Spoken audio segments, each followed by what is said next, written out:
Welcome to the Pudgy Show! Yay! With Pudgy Hedgehog! Hi, everybody! Hello, hello! Pudgy hopes everyone's having a good night there out in YouTube land, and hooray! Finally! It took forever, but now Pudgy's chat system's working. Hooray! Okay, so let's see. Chat is a little bit high right now, so one last test.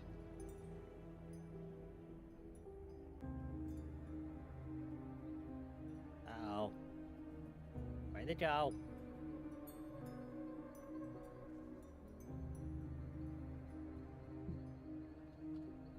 Test?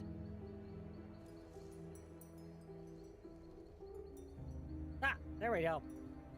Okay, it's fine.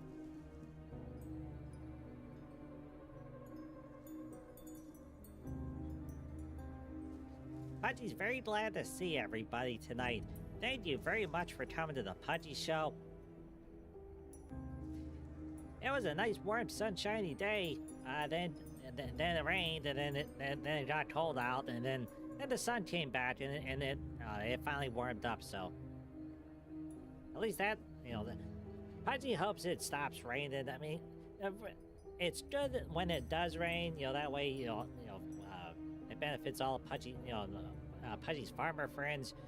And in Friendship Town we have a farm, so it definitely helps whenever it rains. And then sometimes it's like rain and rain and gray and rain and rain, and you really want to see the sun.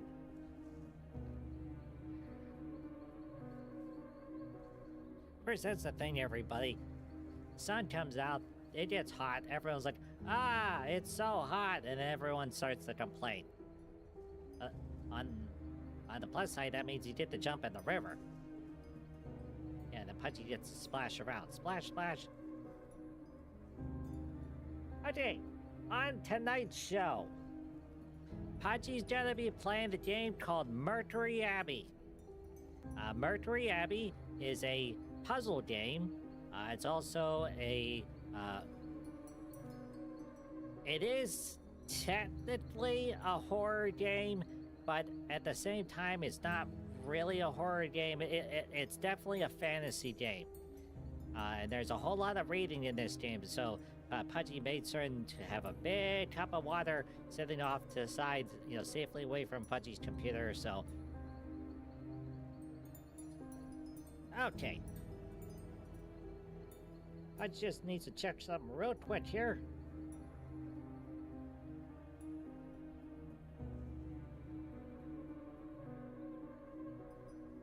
Okay.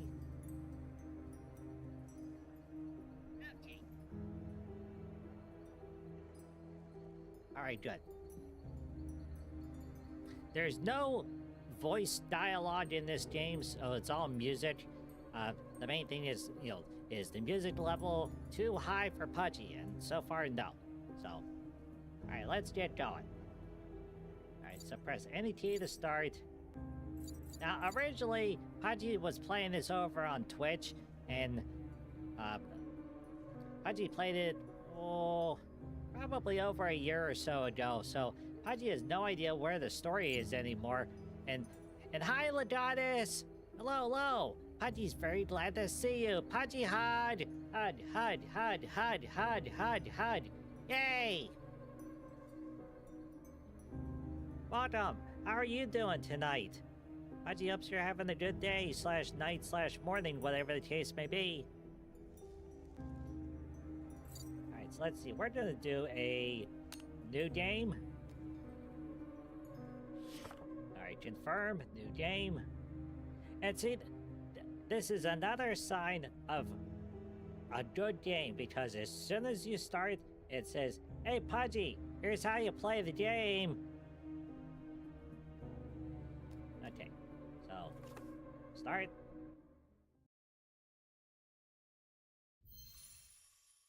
Prologue, Herod and Willie.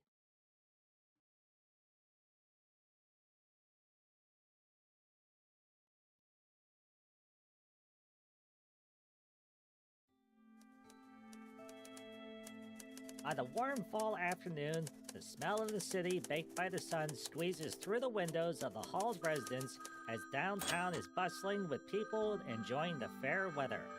Hall, the famous adventurer, shifts his gaze back to the invitation lying innocuously on the table, seemingly having appeared from nowhere. Suddenly, an annoying phone started ringing.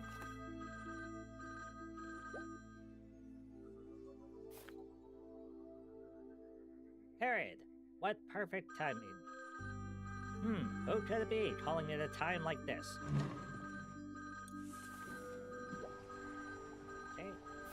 Okay. Herod, thank goodness. I'm leaving Willie with you. Must rush to the airport as our flight is departing soon. Darling, start the engine. We have to stop by at Harrod's. What?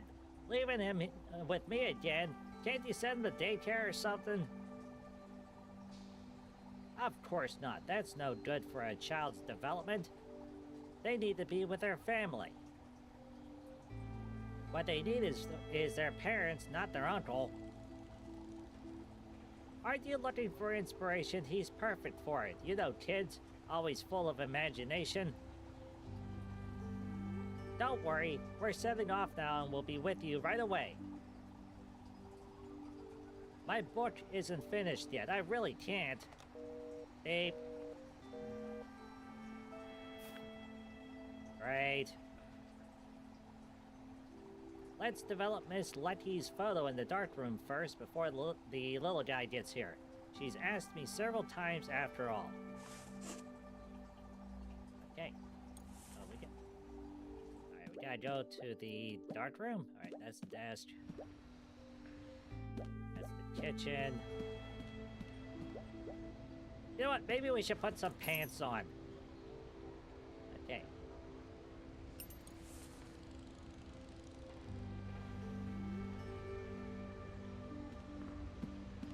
Okay, that's the pants. This book, O2, Outer Origin, has only been read halfway. The author writes that Flumo species originated from aliens and aren't actually from our planet. It's rather a unique theory. Aliens, origins, evolutions. I'm not sure there's much of a market for science fiction novels. Well, nobody tell Mr. Raymond that.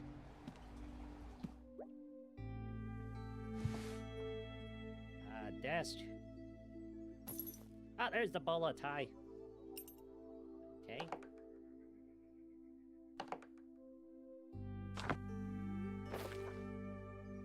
The fifth book in the Adventure Express series, Hall and the Siphon Map, is my personal favorite, even if I had to rewrite the plot 5 times before I could actually sit down and finish the thing.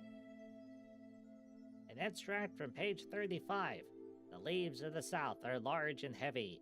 The jungle's edge is tinted with the golden glow of the rising sun. Hall checked his wounds from last night. Blood had finally stopped seeping through the bandages. Half of the treehouse was blasted away, yet he still laid in the remaining half. He recalled the leopards had taken Undine. That woman, he groaned quietly. That woman had just given him the final stab before she left. Okay, can't do that, can't do that. Half a bottle of Antlers whiskey.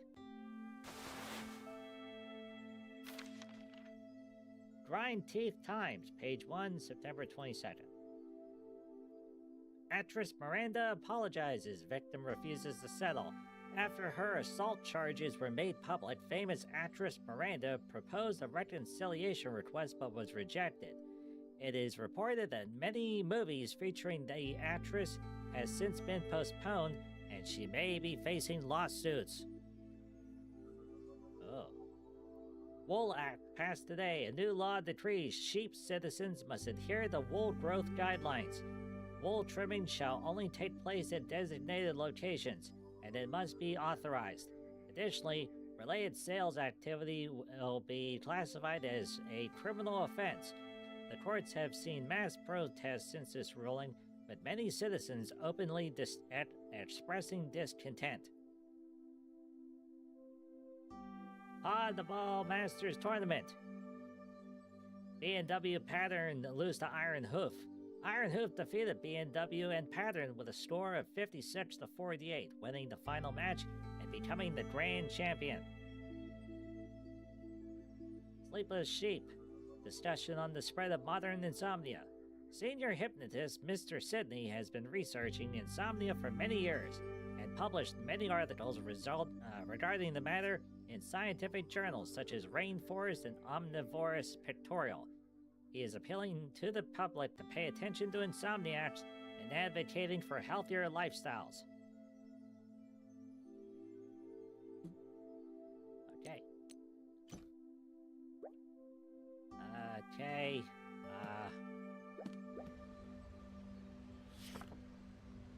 An old photo taken at a camp in southern part of Twentyland. Harold was a lad just out of school at the time.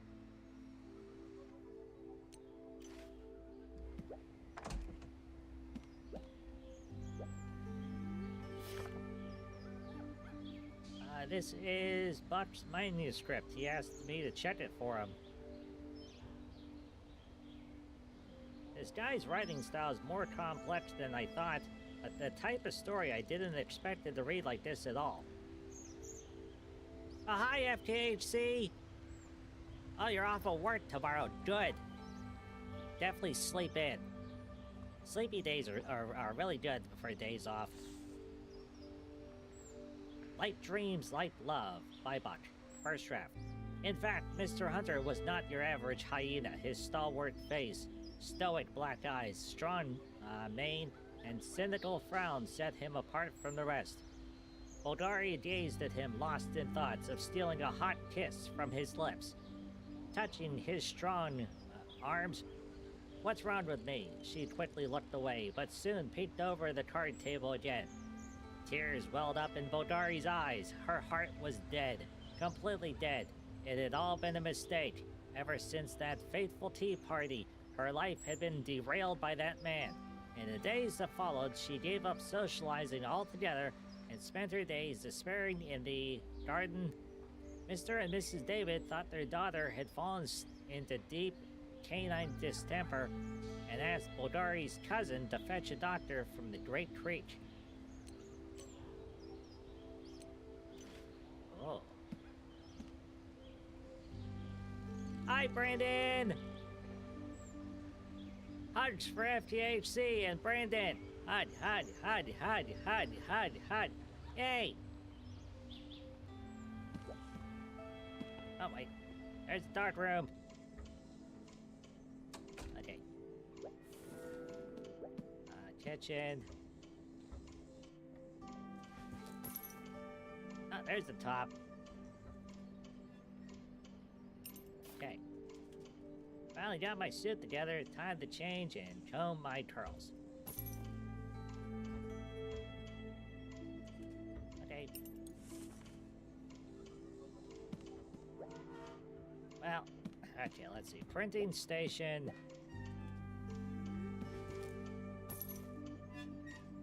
Oh, we got a dinosaur head. Okay. First Lucky's photo, then for the other photos, let's see. Okay. Develop.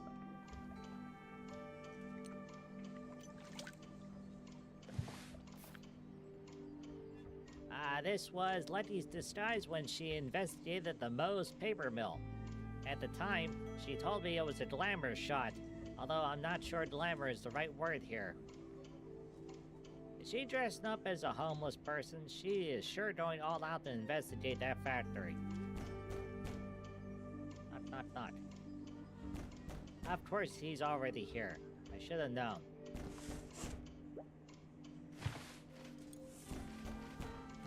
What's the other one?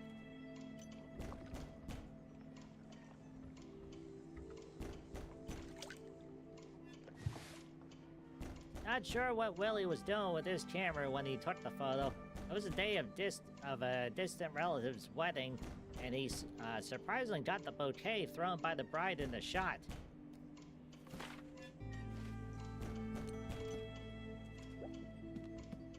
Okay. Right, so there's the dark room.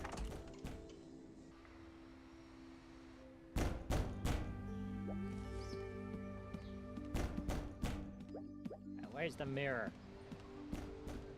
Alright, there's the mirror. Get dressed.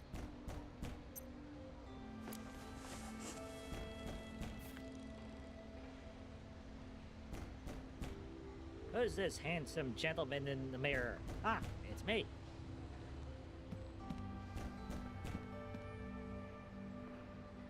Fluffy canine bachelor is reflected in the mirror, just with a Tyrannosaurus Rex sticker on his head.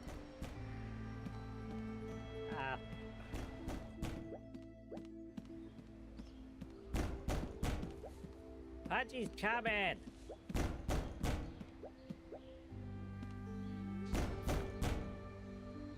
Ah! Okay.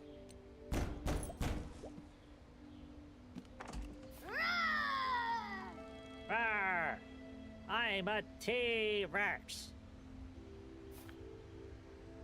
Ah! Don't eat me! Ah!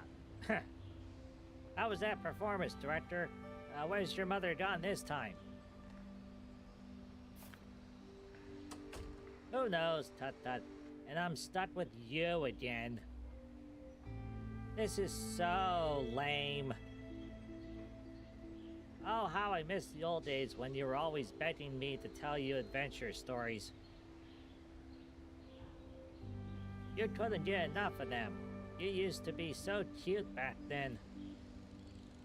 No one wants to listen to your boring old stories. Even my classmates think they suck. Uh-oh. Ouch, that really hurts your poor uncle's heart. I was even planning on taking you to go get ice cream. But I guess I could stay here for a few days. I like vanilla, by the way. It'll depend on how you behave. I'm tired. Gonna stop listening to you now. La la la la la. Slow down and stop putting dinosaurs on the wall.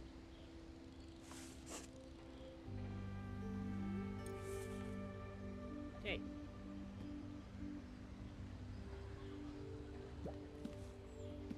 Dark room.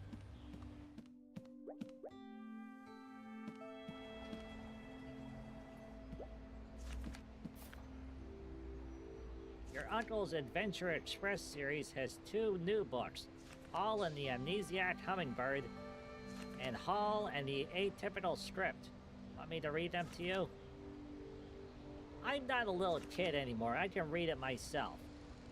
Adventure Express is lame anyway. The big thing right now is future Detective William. No one cares about your lame old adventure stories. I'd rather read in peace. Future Detective? That author wouldn't know adventure if it smacked them in the face. Using a black cat as a protagonist is so cliche. Why do kids seeing this stuff? See, Brandon says, it's like as if the dog wants to be in the photo shoot. Well, we were developing film earlier. This guy is, or what, this wolf guy, is an author, but he's also, he used to be a war journalist. Everyone in my class loves sci-fi. Look, it says here that cars in the future can fly through the sky, and robot butler and clones. Stories like those are a passing fad a few years from now. Uh-oh. Phone's ringing! You should go answer it.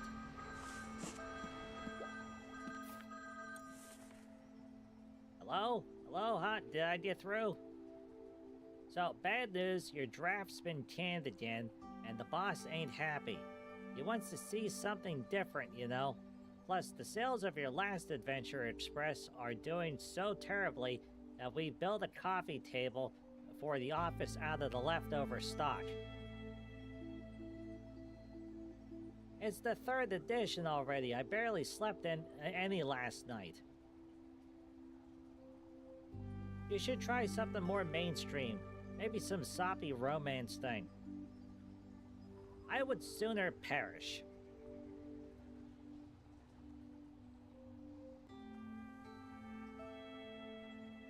Brandon says, the kid doggo is so adorable and gorgeous, but they are not as adorable. Thank you very much, Brandon. And look, everybody, the chat system's working on Pudgy's stream. So you may have seen on Twitter where Stream Elements was in the process of shutting down. Well, the good news is they announced that they have some sort of deal worked out so the service can continue.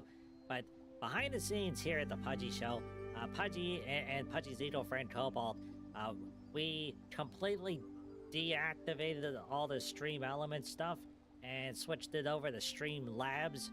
And once Pudgy did that, everything started working properly. It's amazing. And plus, there's only maybe a 1 to 2 second delay between when you chat on YouTube and for it to appear on the screen. So it's working a lot better. Pudgy's very happy. Okay, let's get back to the game. Forget it, let's agree to disagree. Meet me in Catgrass in half an hour and we'll blow off some steam. Catgrass Bar. Maybe not right now. I really shouldn't. I must have eaten something funny last night. Wouldn't want to risk it. Melody Gelato. How about that Melody place? Something sweet might sit a little better in my stomach. An ice cream date, huh? Great, I'll see you in a bit. Well, if we're meeting at Melody Gelato, we should head out soon. I should give her the photo that I just developed. Okay. Alright, so we gotta go to the dark room.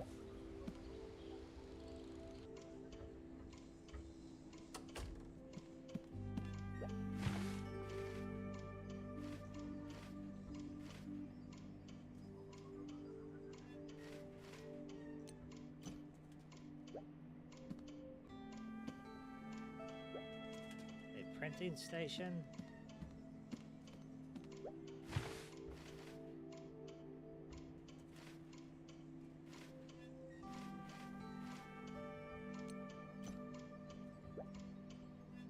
Oh, wait a minute. Those were the negatives. Pudgy already has the pictures.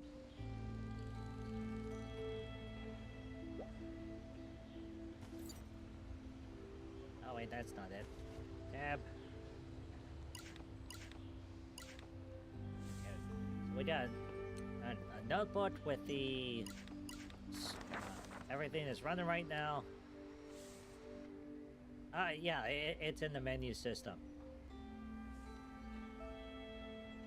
They have the menu system set up like a book. That looks like a moose. Moose!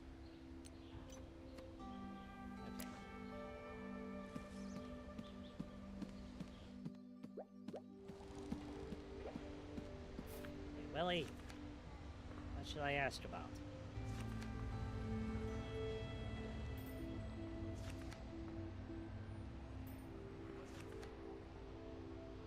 Just read your book.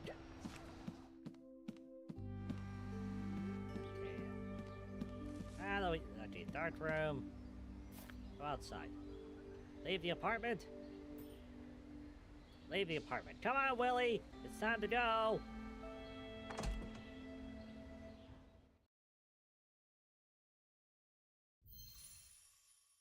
An invitation.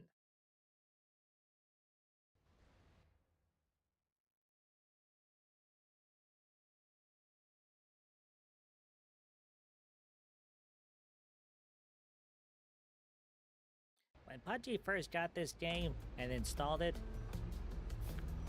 everything was in Japanese. And Pudgy's like, oh no!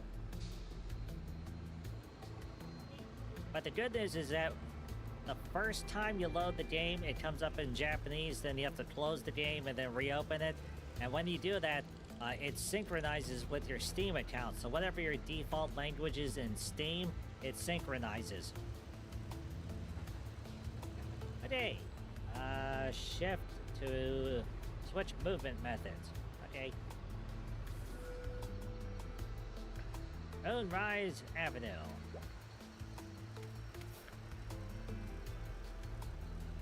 Hey, that's the guy that had the manuscript. Hey, Dino Kids, we meet again. Hello, Mr. Bike Man. Hey, Mr. Herod, remember what I said last time about my article? I gave it a read. The story is good. You should enter it into the magazine.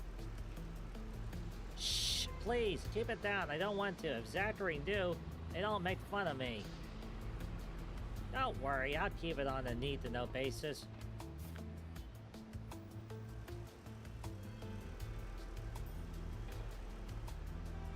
Okay, we'll talk again next time. Okay. Alright, we gotta go find the ice cream place. Everyone always says the same thing. Whenever Pudgy streams this game, the art style in this game is so wonderful. They did a really good job, making everything seem like a real world.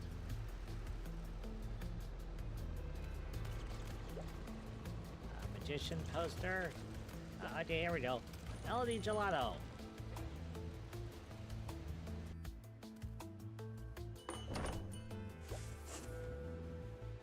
Okay, go the Melody Gelato.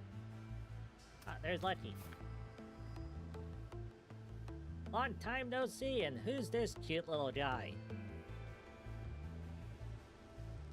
This is Willie, my nephew. Writer by night, Annie by day, it seems. Well, hello there, little puppy dog. Aren't you just the cutest? I'm not cute, I'm a wolf. Half wolf. Oh my, you really do look like father and son. Come on, my darlings, let's sit down first.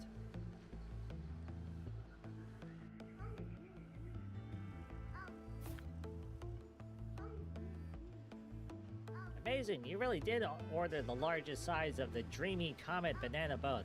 Are you sure you can finish it?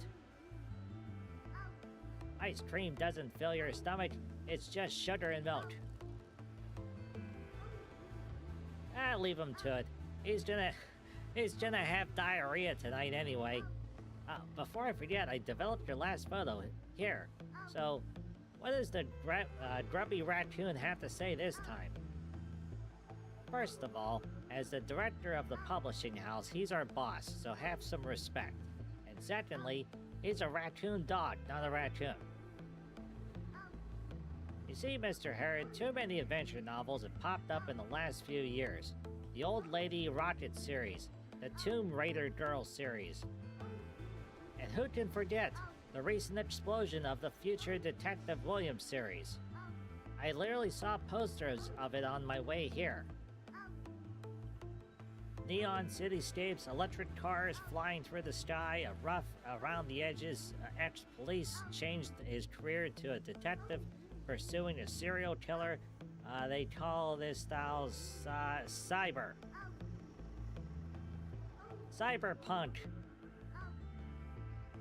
Exactly. Look, these novels take the readers to mysterious places and bring something new to the table. Compared to your Future Detective Williams series, well, there's no competition. But none of them ever won the Long-Year Times annual recommendation for the best adventure series, have they? Have they ever received a Lunar Award, or even hosted their own signing? But their books are selling, Mr. Herod. Think about your last book. The warehouse is overflowing with unsold copies. No company wants to lose money. You have to be realistic. A new series could be just the thing that finally get you back on your feet. I've been your editor since the beginning. I know you can give us a good story. It's no use. My mind is just completely blank. Don't tell old Panda Eyes that my writing career is dead. Staying at home all day won't help you come up with anything new, so you might as well get some fresh air. Here, check this place out. I'm sure it'll help you with some inspiration. Utopia of Spring and Dream, Mercury Abbey. We request the pleasure of your presence at Tin Bone Hill. Mercury Abbey for recuperation, with car shuttle overdue.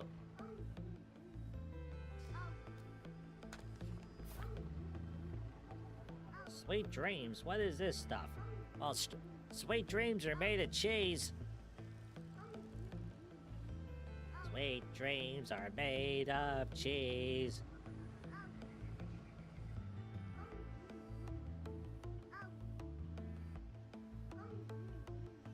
This is the sanatorium's biggest feature, the magical sweet dreams. The main reason why most of the guests decided to visit the place. Does it make people have sweet dreams? Doesn't sound like much, it might just be a gimmick. Haha.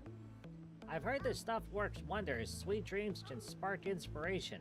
Who knows, you might finish your new work while you're asleep.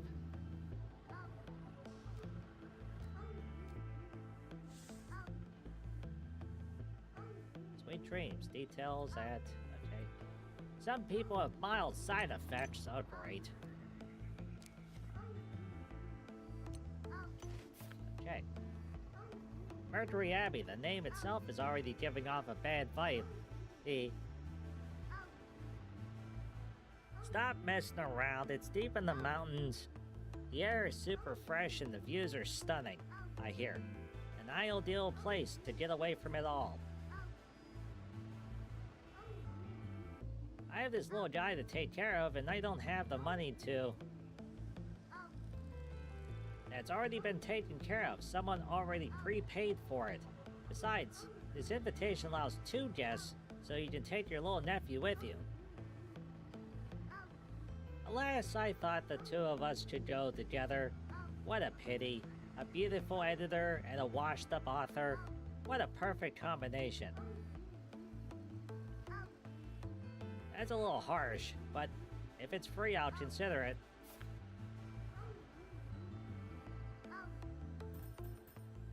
Okay. We're almost done for today. Well, it's about time I headed back to the publishing house. Goodbye, little doggy. Oh, silly me, little wolfie, wasn't it? Bye! Looking forward to your next manuscript, Mr. Herod. Bye. If I were you, I wouldn't get my hopes up. My stomach is so full I won't have to eat tonight. Alrighty, buddy. Dinner is aged lettuce and cherry tomatoes. Exclusively for you by Chef Harold. Sounds rubbish. But high in protein and nutrients. Come on, let's head home.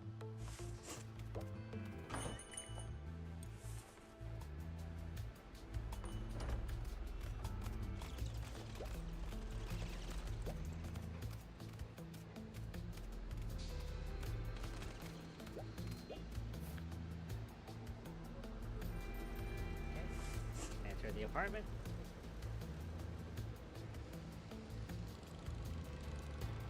We're going upstairs to pack. I know what I'm gonna bring. I haven't decided whether I'm going or not. Your mother certainly wouldn't agree with you going anywhere.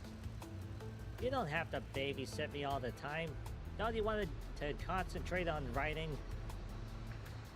Don't go thinking you can outsmart me on this. Come on, let's head upstairs.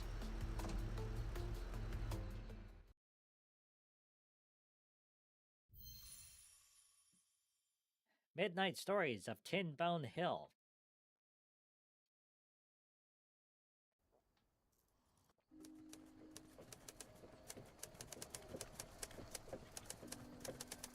A thick fog permeates the night, downing the fir trees that huddle closely around the path. The darkness envelops everything in its path, and at this moment, only the click of the wheels seem to offer Hall any sense of company. The intrepid explorer reads the invitation once more. High above on the mountaintop, a mysterious mansion is waiting for its guests.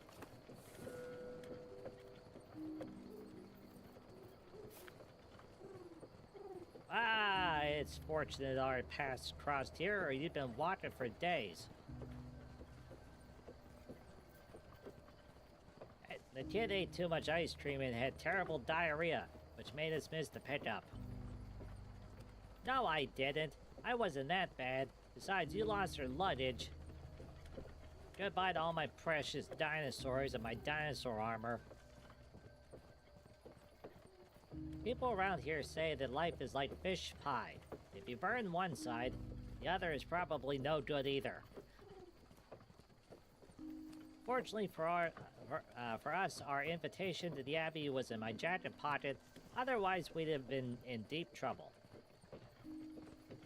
The sanatorium is say, color be shocked. Not that darn place again. It's a business trip of sorts. I was made aware of some supernatural nonsense, such as gimmicks are everywhere these days, it seems. Be careful what you call nonsense. The stories are all true. That's a cursed manor. My grandpa told me that that place belonged to a family full of alchemy enthusiasts. They signed a contract with the evil beings in the mountain in exchange for treasures. Ultimately, they suffered backlash due to their never-ending greed. What a cliche. I bet it ended up being something like someone breached the contract and the family perished ever since. Huh.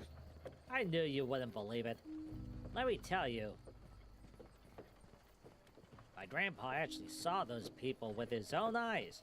They all turned into monsters, all because of that curse. What's worse is those monsters will sneak into people's dreams at night and eat you alive. Isn't that scary? Wah! Now tremble in fear! Truthfully speaking, the bombs in your car intimidate me more than any rumor could. Bombs? Nonsense, those are firecrackers, a great invention from the East that gets rid of monsters. They also make beautiful fireworks. Firecrackers? Awesome! Can I have some? Please, Papa Shire! How could I say no to those puppy dog eyes? Help yourself, my boy. I'm actually, thank you, Papa Shire. Hey, Papa, is there any truth to what you just said? Hush now, don't ask this oldie such a thing. Papa Shire never lies. What are you so curious about anyway?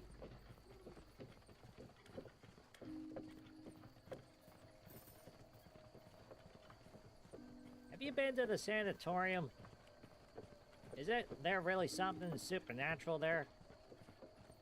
Only when I was very young. At that time, it was not a sanatorium, just a cursed manor full of dust and webs. A guy from the neighboring village believed that there were lots of treasures remaining, so he snuck in. And then he was never to be seen again.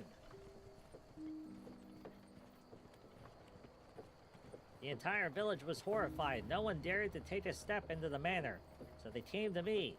I was known for my courage around here. So I gathered a few friends to search for him, but guess what? And then, what happened? He was lying unconsciously on the ground, and horns had grown out of him. The curse came true. And then what happened? Well, after that, I never kept track of how it ended. Papa's got more important stuff to do, you know?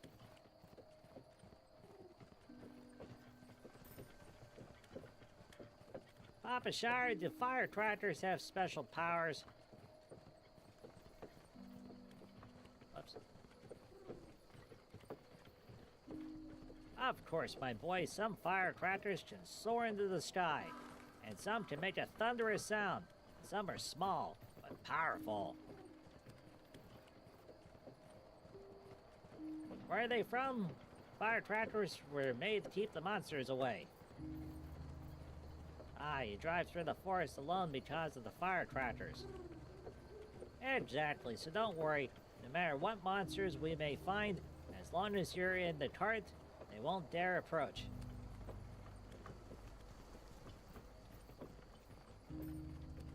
Oh crap, Pudgy already did that one.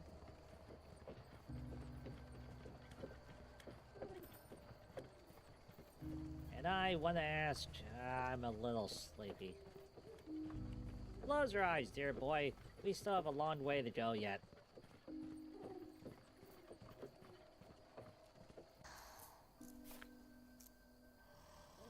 We're here. Keep following this road. You can't miss it. Good luck to you both. Hey, Willie, come on. Thank you for bringing us this far, Papa Shar. Company is always appreciated on these lonely roads. Here, take these firecrackers for Willie. I better keep them out of his hands. Alright, I'll be on my way. I hope you don't need to use my firecrackers.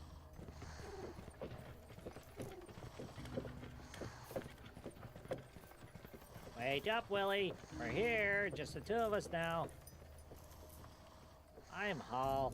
Nothing can stop me, Hall. Still talking in your sleep, huh? Guess I'll need to carry him for a while.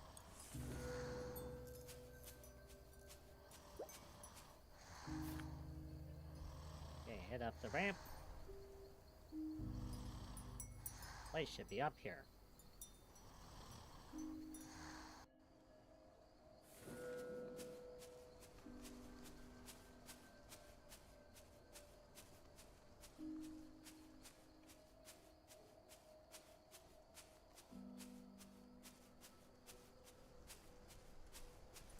Through the dark and spooky forest they go.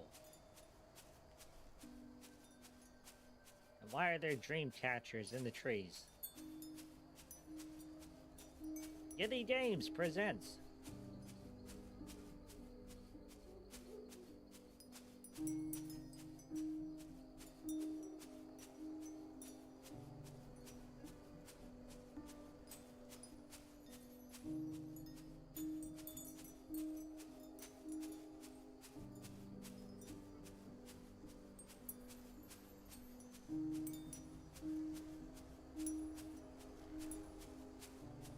Brandon says, you never outsmart Pudgy the Hedgehog. Yay!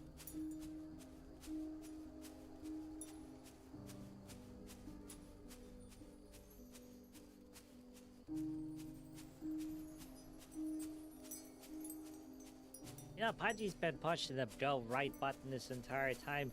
Pudgy let go of the key and the wolf's still walking.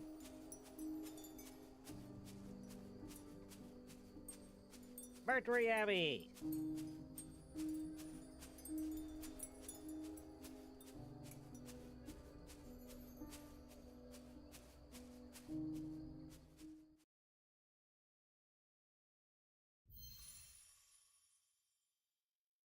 Greenhouse Adventure.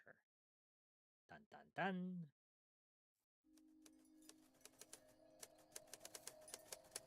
Like the clouds surrounding the moon, wispy cedar trees surround the old mansion. The wind disturbs the dream catchers, tossing and turning in their restless slumber. Hall stands in front of the rusty iron gates, trying to get a better look at the abbey, almost lost to the darkness. The adventurer softly knocks on the door, but from somewhere within the mansion, a pair of blood eyes lock onto the intrepid visitor. Are we there yet? Is this Mercury Abbey? What perfect timing. Were you just pretending to sleep so I'd carry you up the mountain?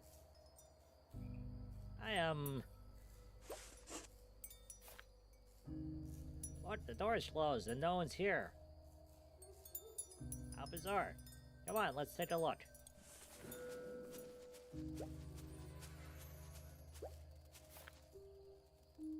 Creeper plants obscure the building's name. Nymph Manor. Not Mercury Abbey. Did the name change? Or did we go to the wrong address?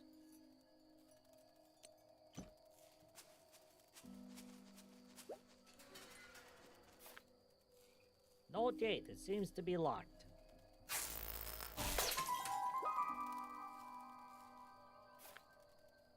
Oh, a bug. Maybe it's showing us the way. Let's follow it. Hey, don't run off! Come back! That darn kid always taking French leave. This place is giving me the creeps. I gotta go after him now.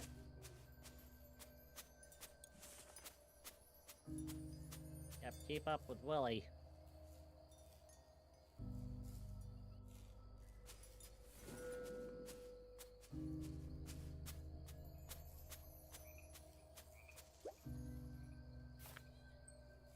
I'm warning you, buddy. Next time you run off, I'm revoking your snack privileges. Look, there's a dilapidated building over here with some big branches growing out of it. The door's been bricked up. Otherwise, we could enter from here. We can blast the bricks with the fire tractors. Wapow! Where's the fire tractors? I remember the old man gave me some. Not sure how powerful you think those things are. Now behave. This should be the side gate of the sanatorium together with this gate.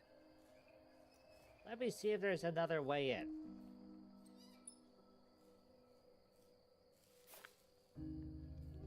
Look, many of the windows are missing. You can go through one of those. Your uncle isn't exactly a rock climbing champion. Never mind carrying you on my back in the process. Who said I wanted you to carry me? Those are dragon palm creepers. I read about them before my encyclopedia. It says the leaves are really strong and difficult to pull off walls, so gardeners hate them. I bet I'm small enough to climb in and get into the building and look around. It seems incredibly dangerous, but I can't think of any other options right now.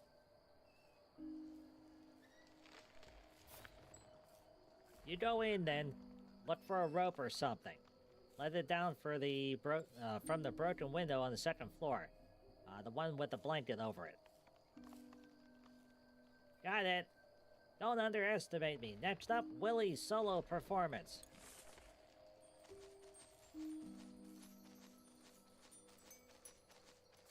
Okay, use the creeper.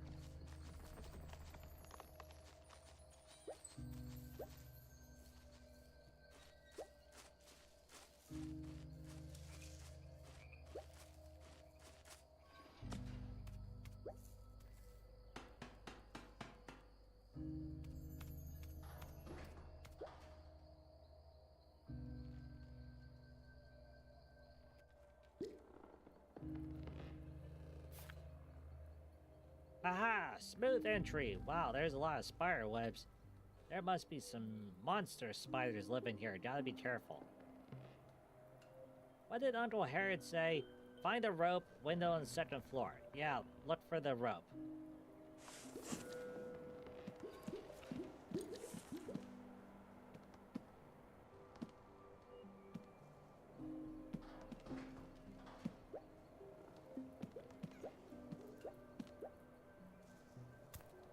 Jump.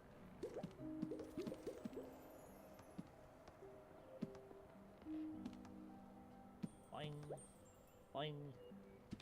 Oh, we lost the ball.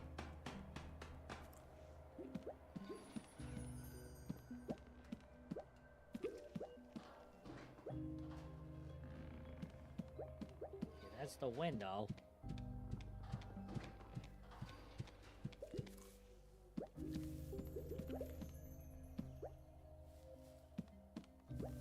That's greenhouse.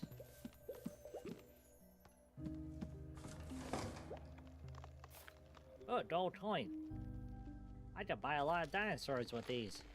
Wait, maybe they're copper. I'll keep a hold of them anyway.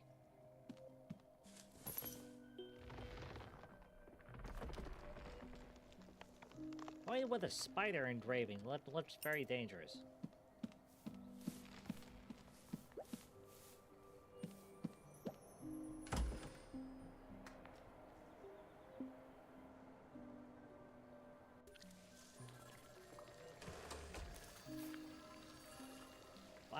rainforest of leaves, a wall full of creepers. Huh? What's that sound?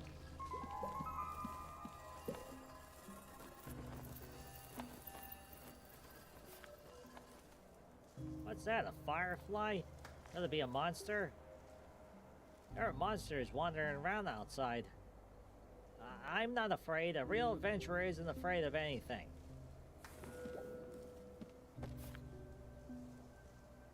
A mysterious treasure box locked with a mechanism. Let the great adventurer Willie take a look. If I put in the butterfly coin, there are still 2 empty slots left. What if I put something round into them?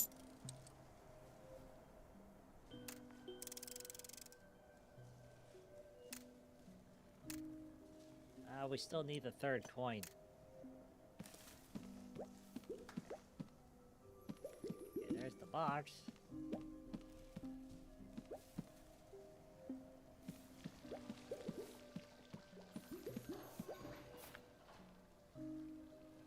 Long, soft rope ladder. Let's hope the rope ladder down from the window so Uncle Harry can climb inside.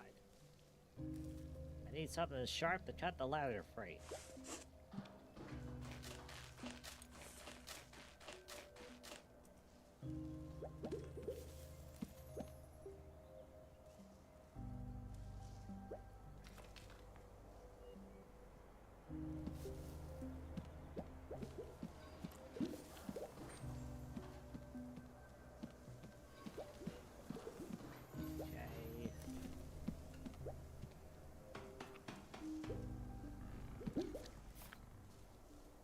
Alright, lots of cobwebs. Gross! Wait, there's something shiny in the web. It's a half pair of scissors. Okay, got it. The evil wizard spider hid the magic scissors in its lair. You'll never beat me.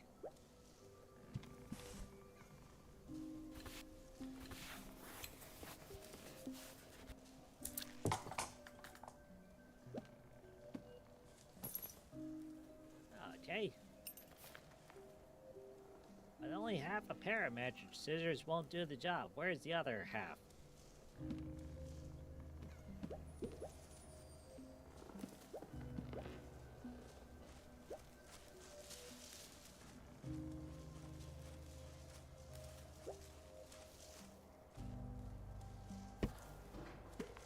Fine. Who left a book on the chair? There are books everywhere. Oh, this looks like a diary. Heloise Nymph. This diary looks quite old. Let's see, the owner is Heloise. There's a butterfly mark on it too. Let me check out what's inside.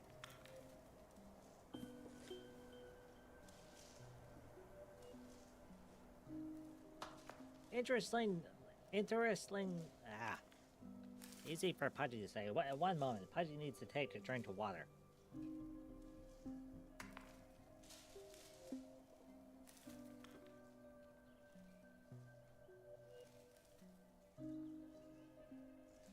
Interestingly, this flower is only found on the hills of the manor during the day.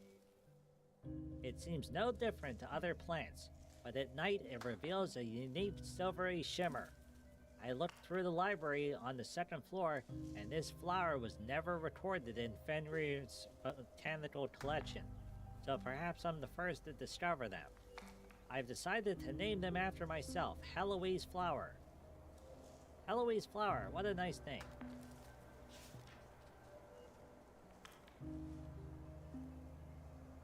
The way down was slippery as I retraced the tracks to Shire Village. The cook was surprised to see me during her vacation and told me I shouldn't have come to the village. I know most of the villagers don't like us. Well, you can say that they hate our family to the guts at least. But I'm quite fond of this fishy-smelling village.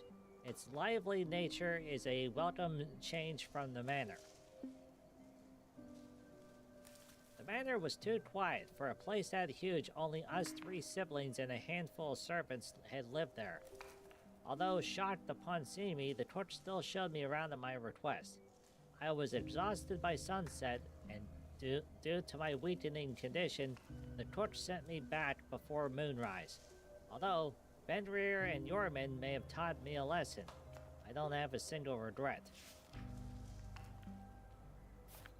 Oh, there's a coin. Oh, and Pudgy sees symbols. Those symbols mean something. Alright, so there's an S with a dot. And then there's 1, 2, 3 and a dot. And then there is... Okay. See, this is a puzzle game, a platformer, and one with a lot of stories on it. So, yeah, we got the coin. The new gardener always makes a mess of my gardening equipment. He said he's only borrowing things, but I've already lost 2 pairs of excellent shears. It's frustrating. I'll make a toolbox that he absolutely cannot open. I already have an idea for it in the works, something with an interesting mechanism. That'll teach him. Jorman tried to scare me with his little spiders again. I'm not scared of the little 8-legged things. However, it's not a pleasant experience to have one fall onto the page while reading a book and ruining the protagonist's big moment. It's a grave mistake to give Jorman the left greenhouse.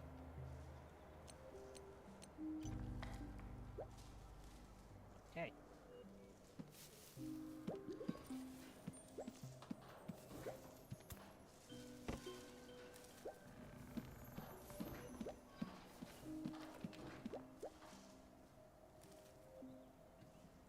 Come on, we need to climb down.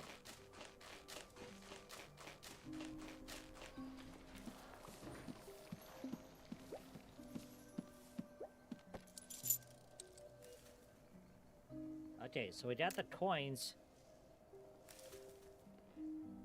Okay, let's see if those symbols work now.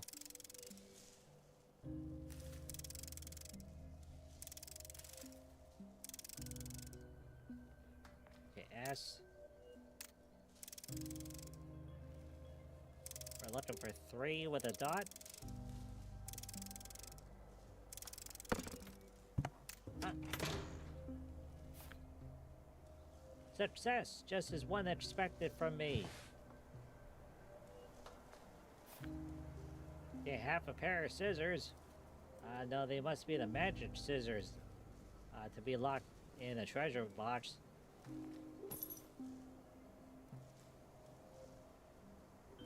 Alright, this side won't cut the rope. I did it! The 2 scissor blades fit together. Click. Now let's cut the rope ladder. Complete scissors. The spade looks like an ancient arrowhead.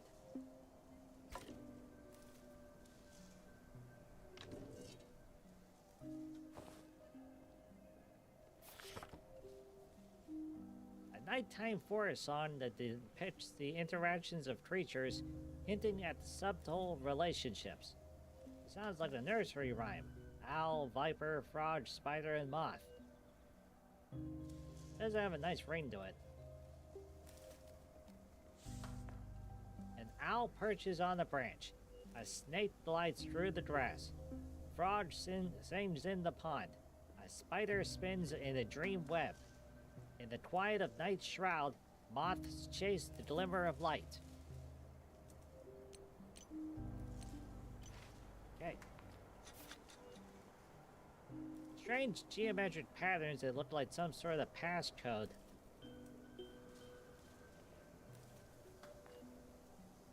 Look like a tangram. I wonder what they're used for. Okay. Alright, that's a code for something.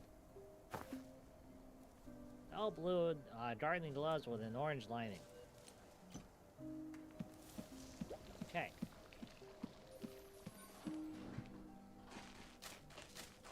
So we got the scissors. Alright. Let's have a go. Cut the rope ladder with the scissors.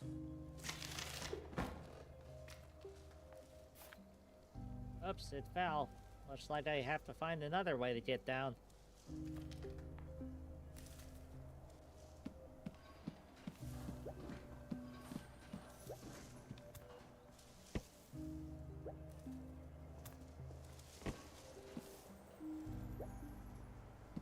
Oh wait, Pudgy has to go up.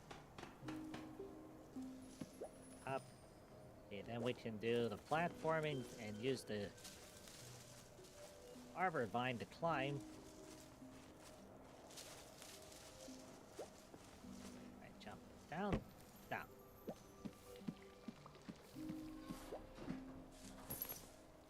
Okay, a sturdy rope ladder. Got it. Now to hang the rope ladder from the empty window on the second floor so that my dim-witted assistant can climb in.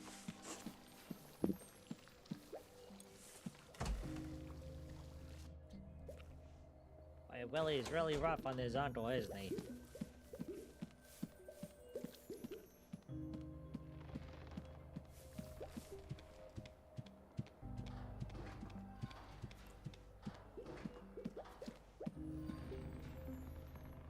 There's a branch sticking out of the floor. I can't jump from the other side. Here, maybe there's another way.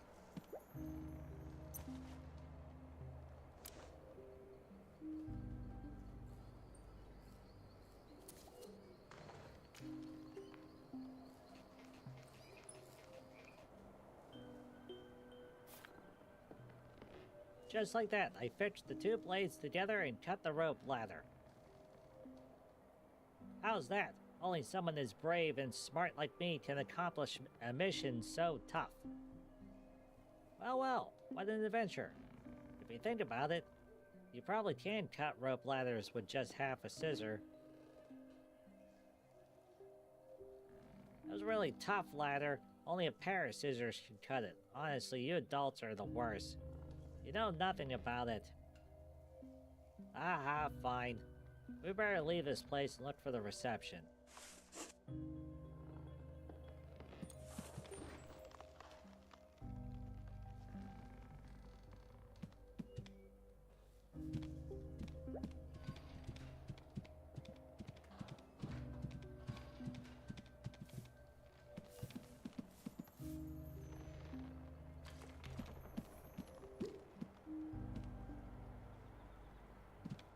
Yeah, Pudgy can't tell. Is there something up there?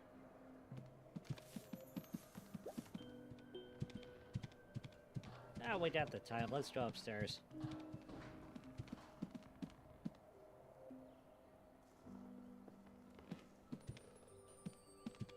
That looks fragile. Okay, it looks like that was a Willy-only ladder.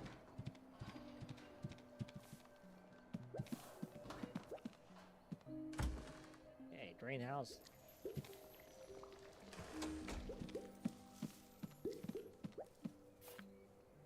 This box is blocking the exit. Hey, kiddo, have you tried pushing it out of the way?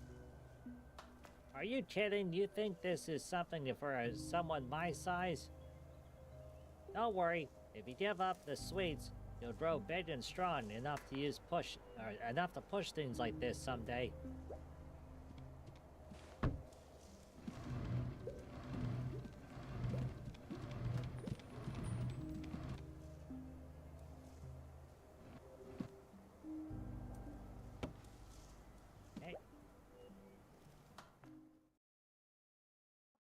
The two wolves will eventually come into play with combination puzzles.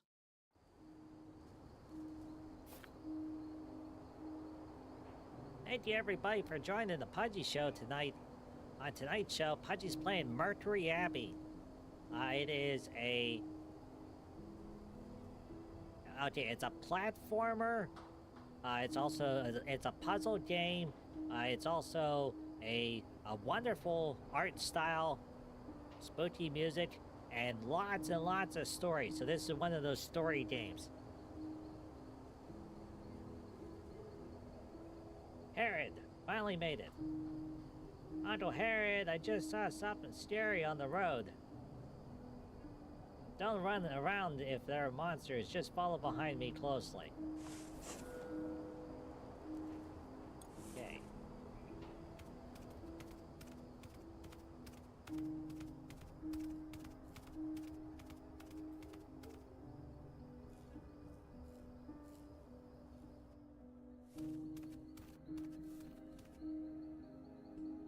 Nursing building.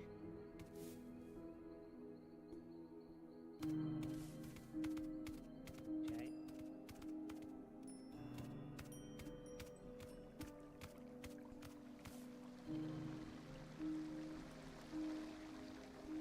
Ah, there we go. This must be the center of the sanatorium. The secluded mansion is magnificent, but it definitely invokes a sense of unease.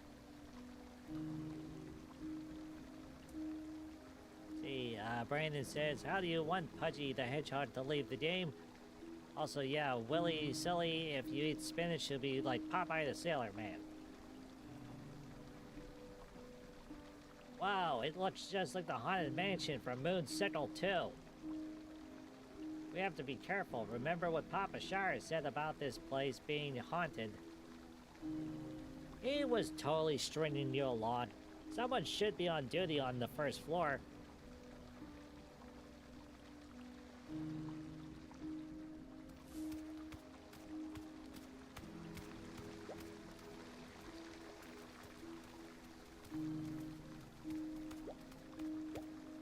Okay, mansion gate. It's dark in the lobby. Seems no one's on duty. Let's open the door and head inside. It's cold out here. The door should be locked. Maybe I should pick the... A simple push, that's it. Don't people lock their doors around here? Or it's because I have super strength popping out. Huh? No one's around. Maybe everyone was eaten by the monsters. I'm sure the monster will be happy to see a cute little puppy waiting for him at the door when he gets back. No way! Let's head inside. I'm not scared. I'm really not. I just want to get to bed. That's it.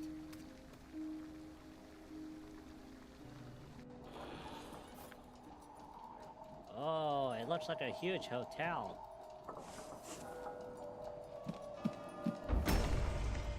Dun dun dun! The door closed. Is there a monster coming? Most likely just the wind. Don't worry about it. Stay close behind me and you'll be safe.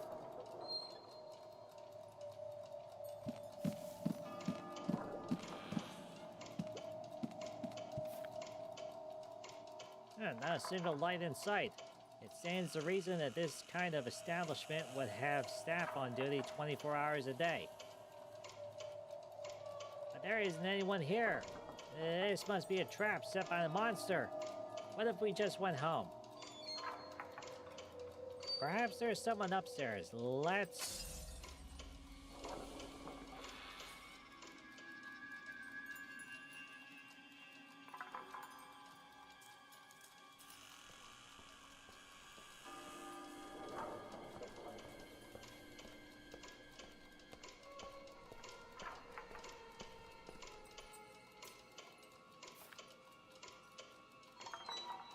Be scared, everybody.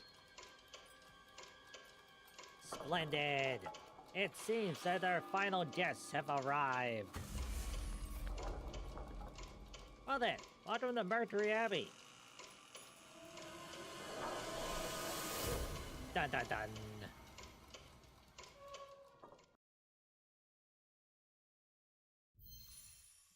Chapter 1. Morning Spirit. Yeah, Willie, stay close to Pudgy.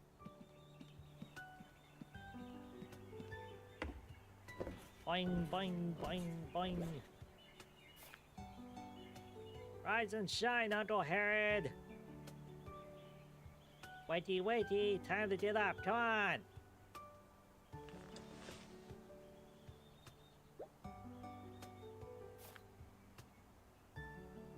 Well, aren't you full of beans? We got here so late last night. Can't you let me sleep for a little longer? Come on, we're taking a tour around the sanatorium today. This place is huge. It gotta be super fun. Hurry and get up!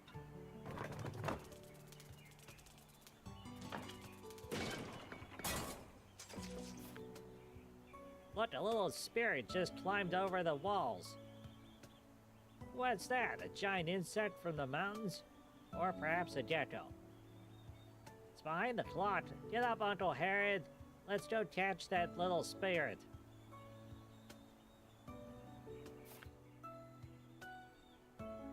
Really? Taking this long to get dressed? What a slowpoke. Relax, kiddo. Your little spirit seems to be stuck in the desk clock. Let's go and check it out.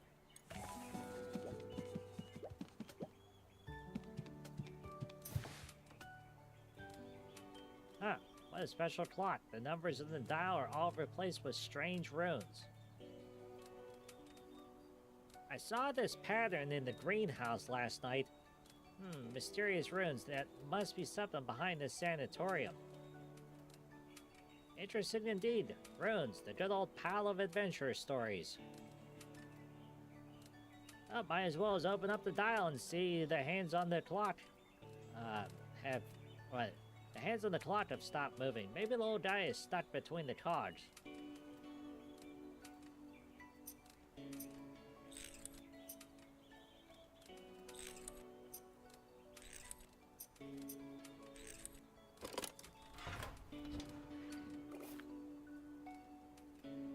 Well, brass circuits circling around the light dot in the center.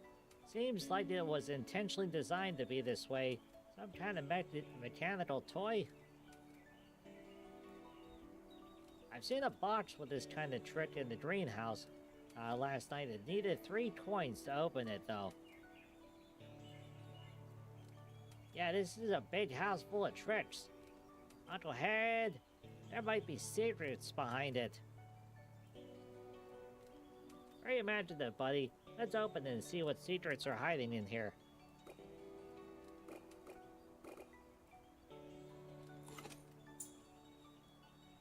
Okay.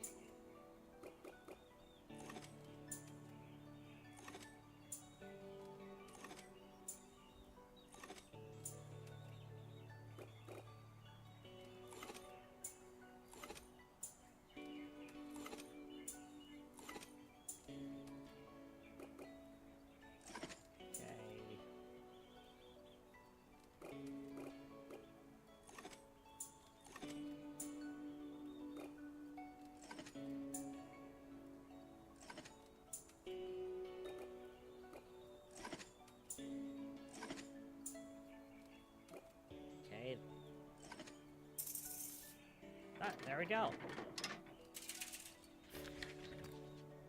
It's finally open. It's a lizard. It doesn't look like an ordinary kind you find in the mountain. Looks like some rare breed, but how'd it get in? Oh, it's so pretty. It must belong to a precious breed. Dewey, I'm gonna keep him. Hey, calm down. Let me catch it for you first. But let's get one thing straight. I won't be in charge of finding insects to feed it.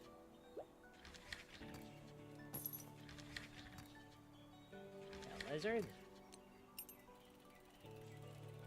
Yeah, too bad this wasn't Pudgy's Twitch stream, because Pudgy has a button that says lizard, lizard, lizard. Pudgy's just gonna have to do it by Pudgy's help. Lizard, lizard.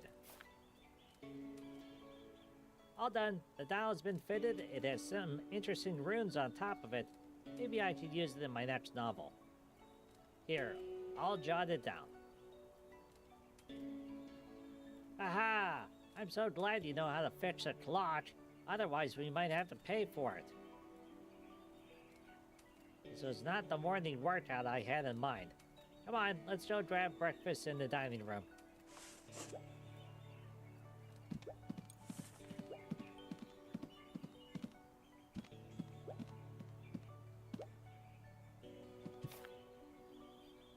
This flower, we've seen plenty of it grow on our way up.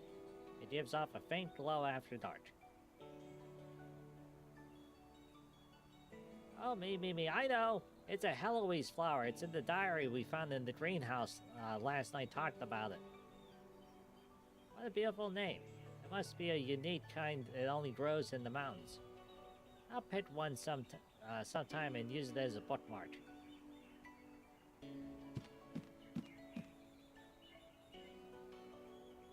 Wait, there was a piece of paper. Go back to the clock. That's clock.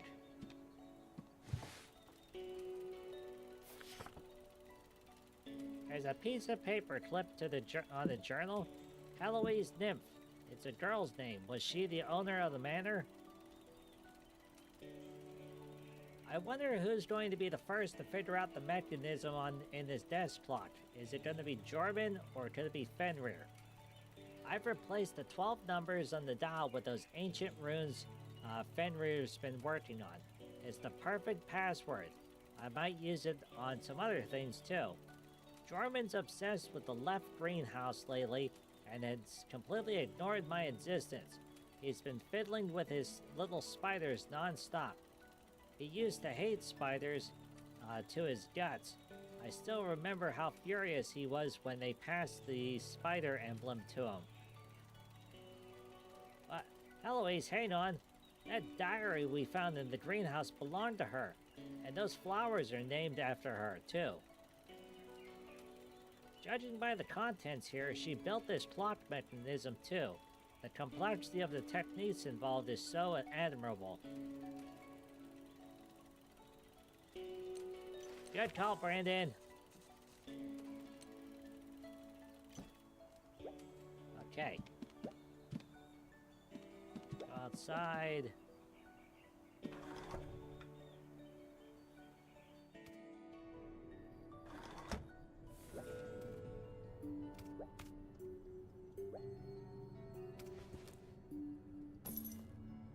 Okay. The classic carrot.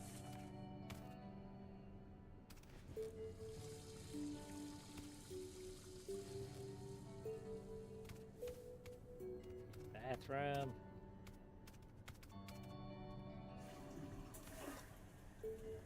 Yes, we can flush the potty.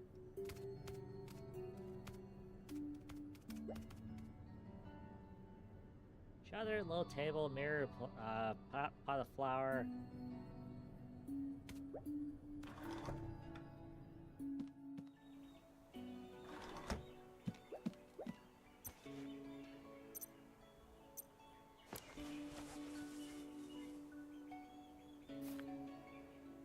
Okay, this is more like it. First impression is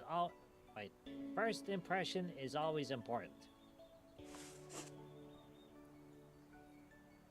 When Pudgy played this game a little bit over a year ago, there were a lot of spelling errors in this game, and it's because the nice people that make this game, it was either Japanese or Korean. You know, it was basically it was a language with kanji characters. Now, Pudgy knows that kanji is a Japanese word. You know, other countries name it something different, but it was all the characters on the screen that Pudgy couldn't read. So, there's been there were a bunch of patches to this game, stability, but mainly to correct the dialogue. And as you can see, this game has so much dialogue in it that obviously it needed a lot of patches to correct everything.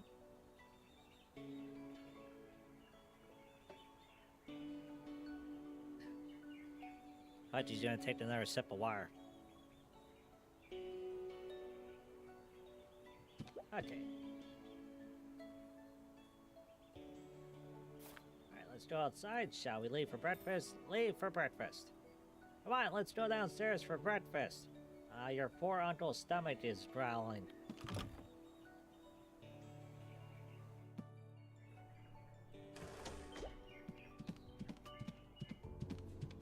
I was terrified too. Oh my god, my lizards, they're all gone. This is the worst. I told you guys again and again to lock the doors during room service.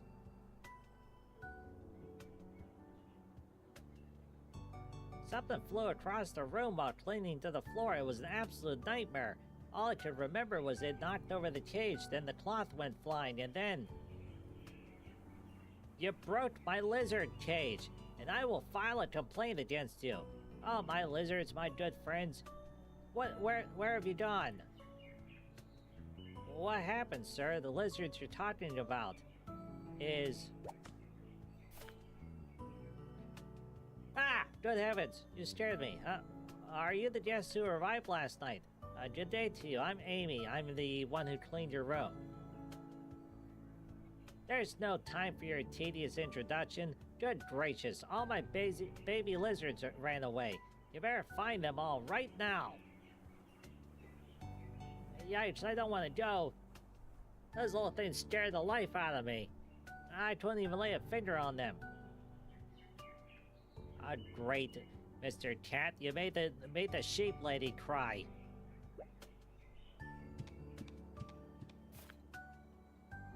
Grandpa, is this lizard yours? It snuck in our room and I caught it in the blink of an eye. Ah! Dr. Arkham, hurry, put it into this box here. Thank you so much, little buddy. But there was supposed to be more than one lizard. Never mind, I guess they'll all leave me one day.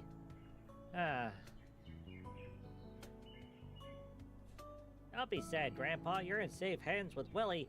Leave it to me, and I'll help you find all the lizards. Are you, Willie? Thank you for your kindness. I don't have much hope of finding them all, but aren't you a kind little wolf?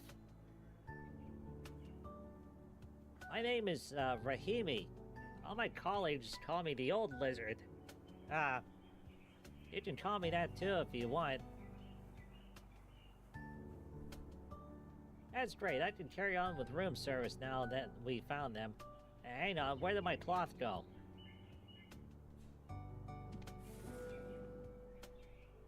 Okay. West Hall.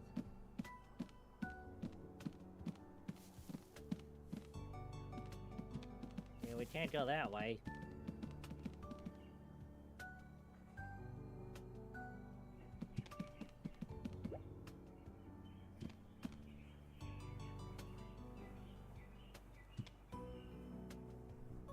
It looks like a decoration, but those look like wheels.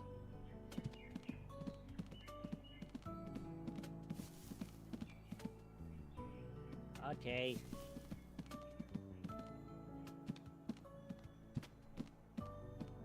West Hall?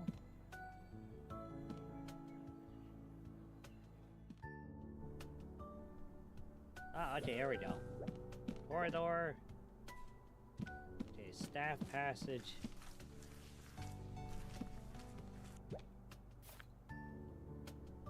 Hold on, I just mopped the road ahead. Changed to a different route instead. Hey, Papa Shire, I didn't know you're working here too. Bragger Shire? Huh. Don't you dare confuse the righteous Papa Toth with that old stubborn geezer. You know Papa Shire? Are you guys brothers, or...? Stop talking nonsense. We're from the same village. But he's always making up stories, tricking you outsiders. But Papa Toth here actually went on an adventure before. You guys looked identical. Even the great Detective Willie couldn't tell the difference. Alright. Time to stop bothering Papa Toth mid-work. I still have lots of other places to mop.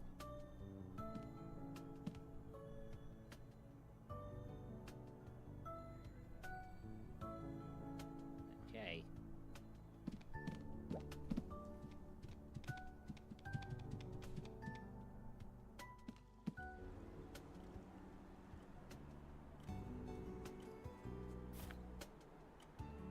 I'm really sorry, Mr. McConnell. I can't share any information with you.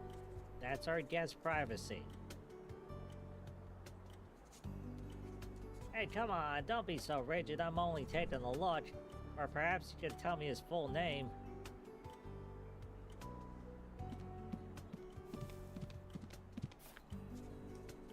Huh. Do you need any help, Miss Marion? Oh, it's you, Mr. Harrod. It's nothing I can't handle. Thank you. Mr. McConnell just had a few questions for me. Yes, I was just asking about, asking about the dining room. You can't skip breakfast, am I right? I'm starving so much I can finish an entire whale in seconds.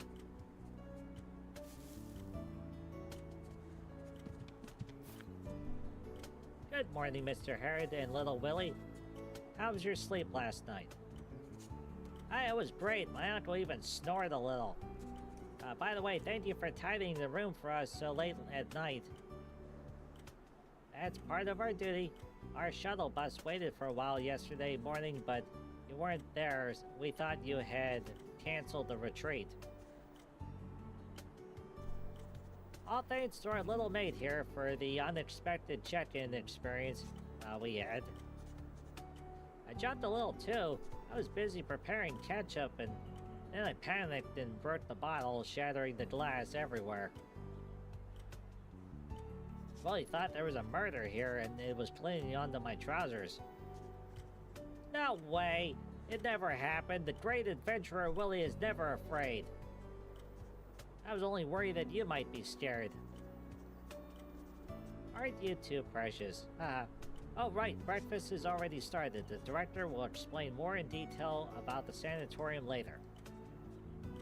You can enter through the door to the right of the staircase. The dining room is at the very left of the corridor. Hope you enjoy your meal. Thank you, Miss Marion. Let's go, Uncle Harrod. I'm starving. Okay. Leave. Thanks for the information. I'll leave you to your work then. If you need anything from me at any time, I'm usually here at the reception, or you can find me at the clinic if I'm not here.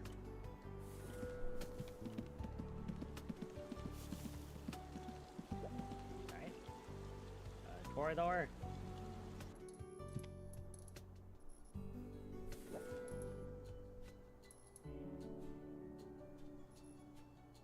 Why is there a dragon with a castle on fire in the background?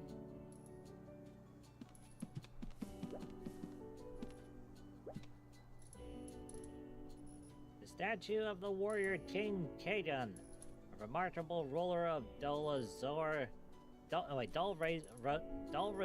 in the ancient tales. It said he represents order and stability.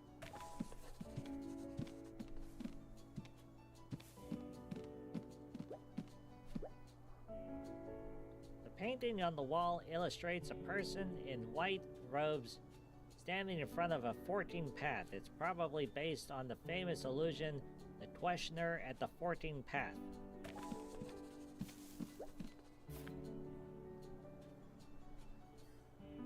The dining room is already bustling. Seems like the rest of the guests woke up way earlier than us. Because we've been busy capturing the little lizard. Hey, I can smell the breakfast all the way here. It smells delicious. Come on, let's go!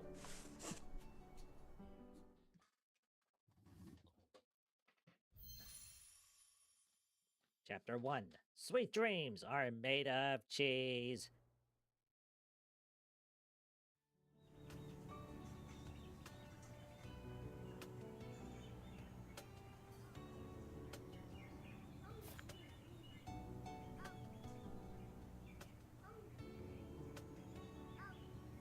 Mr. Harrod, if every writer were like you, I bet I'd spend all my time reading. Haha.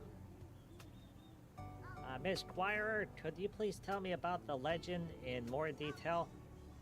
That could be a good source for my new work in progress. I was just about to begin. Legend has it that an alchemist arrived at Tin Bone Hill under the guidance of Nymph. They found the legendary Mercury Spring. What's Nymph? It's something that'll lure children outside of their bed and eat them alive. Let me finish this bedtime story first. The alchemists thrived under the help of Mercury Spring and built this manor from the ground up. But they just took and never gave, so eventually the nymph cast a curse on the family that turned everyone into horrifying monsters. The family slowly declined and faded since then. I hear. People say that the ghost of the family still wanders around the manor, so don't forget to lock your doors and windows during the night. And most importantly, don't leave your room. Well, after that, the manor became Mercury Abbey, as we see, and that's how the story ends. Ha! Ah, jeez, Mr. Athlete, you missed out on the fun part, the treasure. Of course, it has to be the treasure. The legend says the Optimist family hid every single piece of their treasure somewhere in the manor. If we just happen to find those treasures during our stay, how interesting would that be?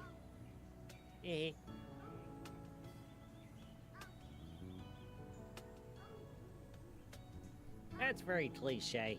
There's no originality there at all. Besides treasure and curse, please, it sounds more like an advertising technique than a legend.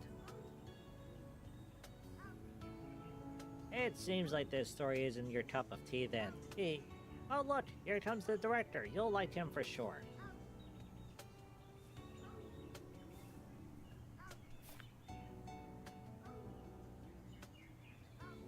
Is your leg recovering fine, Mr. Athlete? Great as it ever could be. I can run a couple kilometers anytime. Once I'm done with this session, I'll be up and ready to get back in action at any time. Please do share with the people you know about this journey you spent with us. Maybe your teammates. What about you, Mrs. Quire? How are you feeling today?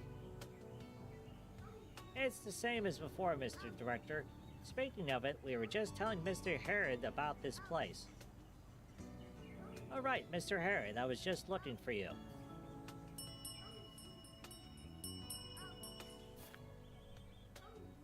May I have everyone's attention, please? Let me introduce our final guest, who will be joining us on this journey together, Mr. Herod Greywold. He's an award-winning author. Author? I love to read too, Mr. Herod. Ho ho! Recently I've been reading Love and the Tycoon, The Summer Tenant, The Feline Fantasy, and A Steamy Dream. Speaking of, do you know the authors of these books? Romance, huh? Not really familiar with this genre, but I do know folk who's writing them. Mrs. Ped, your enthusiasm is a little overwhelming. Can I tell you that city life does bring a lot of stress? Occasionally, we need some time away from the fast life and relax every now and then.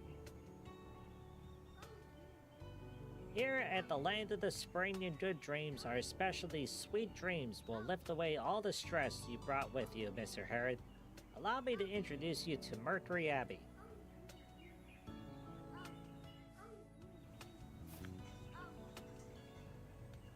That's pretty much everything you need to know. Whatever you do, or whatever you want to do is up to you. We don't interfere with our guests' decisions. All we do is provide the best possible service to form a bond between our bodies and the water, and create an aura for recovery.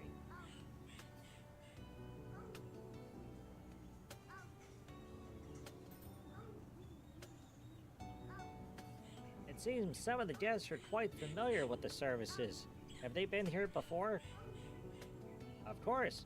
I'm proud to say that we provide the best quality services to our guests, and almost all of them choose to stay with us after their first experience.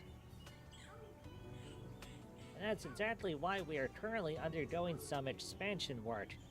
Due to refurbishment done in some parts, we advise you to only explore the currently available areas. Please pay extra attention to your child. Alright, him. Yeah, this is my nephew, Willie. He's quite well behaved, well, most of the time. Hi, Mr. Fez! Hello, hello! Pudgy's very glad to see you. Pudgy Hud! Hud, Hud, Hud, Hud, Hud, Hud, Hud! Yay! Pudgy hopes you're having a good night, Mr. Fez.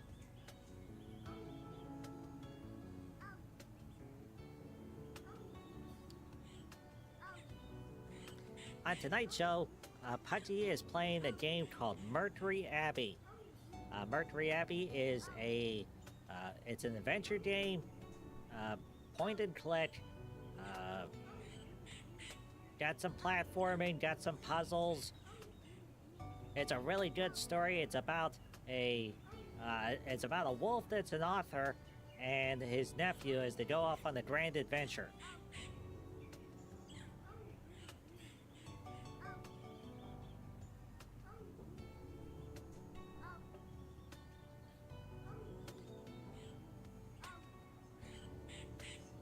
Pudgy hopes you're having a good night tonight. Pudgy's very glad you stopped by. Yay! This game has a lot of reading in it, so this is one of those games that Pudgy definitely needs to have water, and Pudgy's got a big cup of it beside Pudgy's computer here. Let's see, Fez says, nice, quiet country night and day tonight. Oh, good. Pudgy's very glad.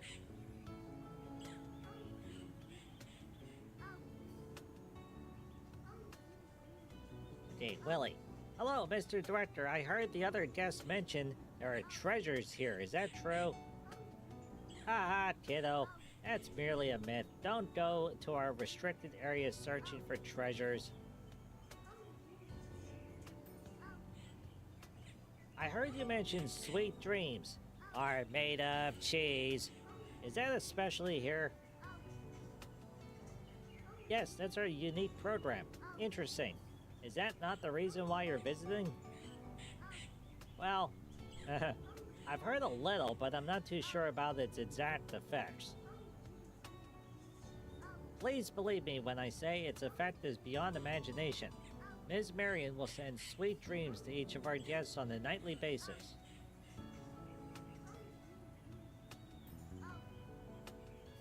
That sounds great. Thank you for your answer, Mr. Director. Finally, one last reminder. To prevent our guests from missing out on the collection of sweet dreams, please return to your room before 9 p.m. and it's strongly recommended to not stay out late. We sincerely hope you have a pleasant time during your stay. Now, please excuse me, Mr. Harrod. I have to go and plan out today's workload. Bye, Mr. Director.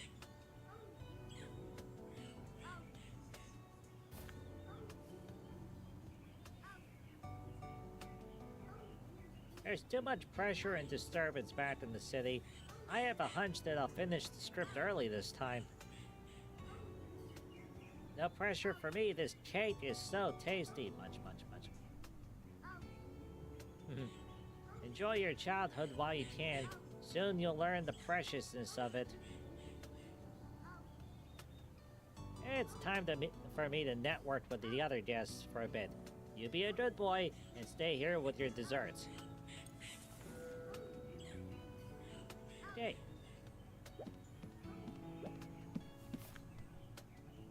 Hello! Hello! It's a macaw. You rarely see this breed in the city. Does it belong to the sanatorium? I have an owner! I have an owner! Jewelry! Sparkly jewelry! Idiot! Idiot! Oh gosh, it's so noisy. It reminds me of when Willie was fighting for a parrot. Thank God his parents never agreed to it.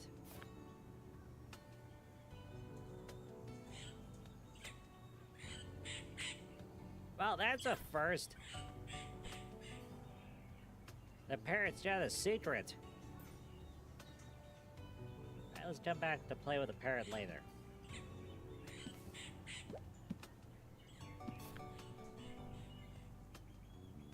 What I'm trying to say is, if you're not gonna buy it, I'll buy it for this madame here. The precious time she spent on you is worth way more than the 21-carat diamond necklace. Some men aren't considerate of their ladies no matter how wealthy they are. But you, sir, are a true knight. Only jewelry can best reflect the lady's true beauty. Jewelry is the lady's best friend. Look how shiny they are. Now, they're all yours, ladies, at 10% off. Mr. Lyles, my third husband, is a jeweler too. I know you don't carry the good stuff with you all the time, so perhaps we could find some time alone to...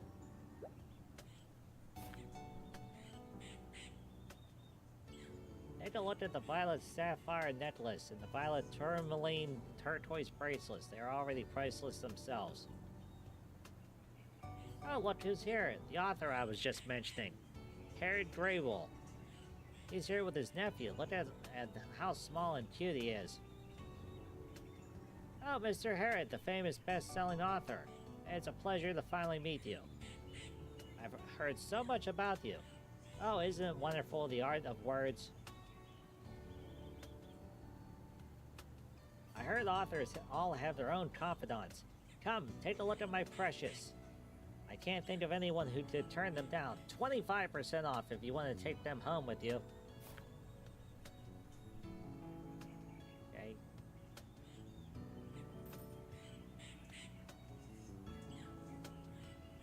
It's a little out of the blue to have parrots keeping the guests company. Oh, that's Mr. Jeweler's pet. I'm not too sure if it's because it's influenced by Mr. Jeweler. That parrot sure is a smooth talker. My parrot only speaks the truth. It'll praise all beautiful things, whether it's jewelry or ladies, haha. What a clever bird. I saw Mr. Lyles training it the other day. I think it was so it could look for something. Oh, it's probably some kind of rehearsal for boring performance. Don't mind it.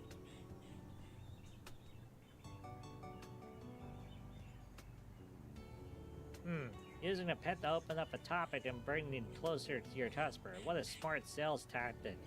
Maybe I should keep a pet and package myself too. Perhaps that'll increase some sales numbers.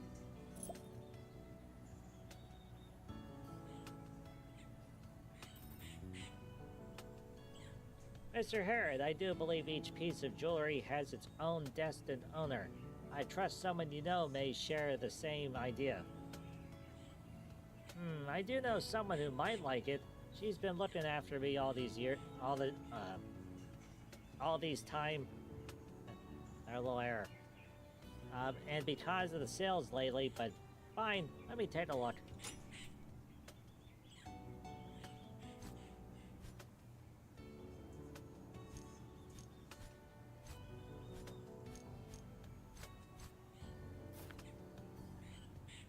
Violet sapphire necklace with green diamonds embellished on top and decorated with 17 golden leaves.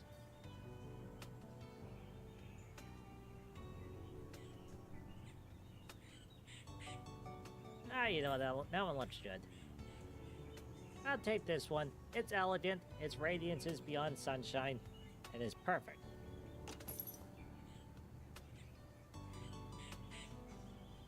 Okay. I told you, authors have a good eye. Oh, well, I wonder who that special lady is. All my husband chooses are the most unfashionable things one could ever think of. Oh ho! Okay. Please excuse me. It's a pleasure to meet you three well, two ladies and one gentleman. Unless there is a third lady there somewhere. Okay. So, you're Mr. Lyle's pet. Do you have a name? Wait, your name is not Polly, is it? Rude. I'm Grain. What a strange name. I've heard you've been training, so you can show me a trick or two? Grain is not from the circus. How rude. Ah, what a funny little creature. Willie would love to spend time with you when he's all out of the cake.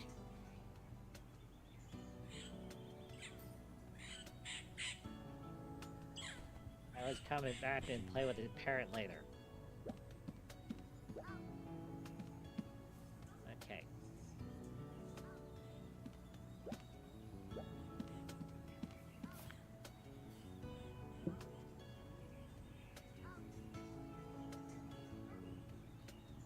Mr. Yanker Jr., your leg is recovered to a point where it can support low intensity activities, for instance, a jog. The recovery suite is beyond my imagination. You guys should partner up with sports clubs for real. Hey look, it's our big author, Mr. Herod. Alright, let me introduce you to Capon. He's in charge of the rehab sessions for my legs. Hello, Mr. Capon. I thought I just heard you guys mentioning that sweet dreams also help with recovery. Yes, of course, Mr. Herod. Not only does sweet dreams help you with good night's sleep, it also recuperates your condition to its optimum. Let's see, Mr. Fez says, if I had a parrot, I'd teach him all the cool lines Pinhead says in those Pet Razor movies. Oh.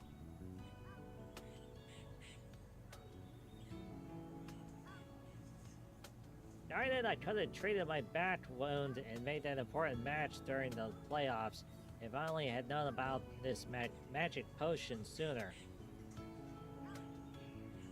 Interesting, supplements like these don't usually have an actual medical effect on patients. They work more as a placebo and sometimes might even contain excess painkillers. I can guarantee there are no harmful substances in sweet dreams, Mr. Herod. It's completely safe to drink them. Ah, is it so? Wait a minute. Did the caregiver just read my mind?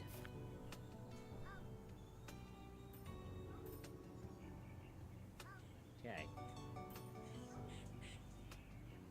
Mr. Yanker, I heard you mention the Mercury Spring. What exactly is it?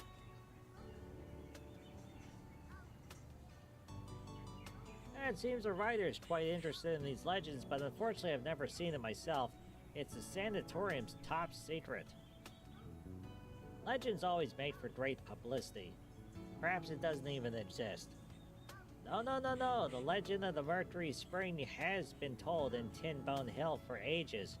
Papa Tov has been known about it since he was a child. He's a true local. Huh. A legend with such a long history does make you want to dig deeper into it.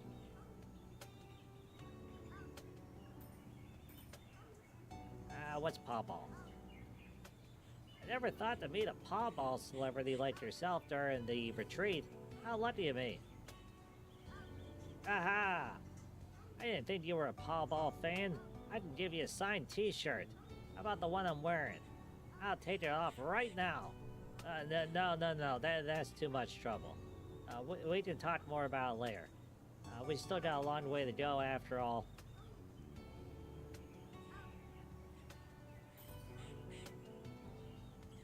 It seems you're quite convinced of sweet dreams. And its effect, Mr. Yanker. Of course, Mr. Herod. Just take a look at this wound on my leg. There's no denying. That's all thanks to sweet dreams. Are made of cheese. Speaking of which, how did it happen? Just a little one, no biggie, but I can't believe the rest of the team voted and forced me to take a 3-month break here. Huh. I'd say it's all their fault. I was outflanked by 4 people, and in the end, the coach even agreed to their proposal. Are they out of their minds? Well, being a lone hero is admirable, I guess, but Pawball is about cooperation. Totally, but those idiots don't know how to cooperate with me. I told them just pass the ball to me, but they never listened. Wait, I didn't mean it like that. Never mind. I hope you can return to the field soon, Mr. Yanker.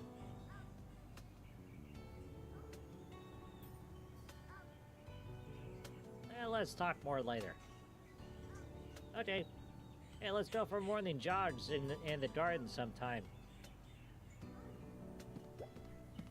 Okay.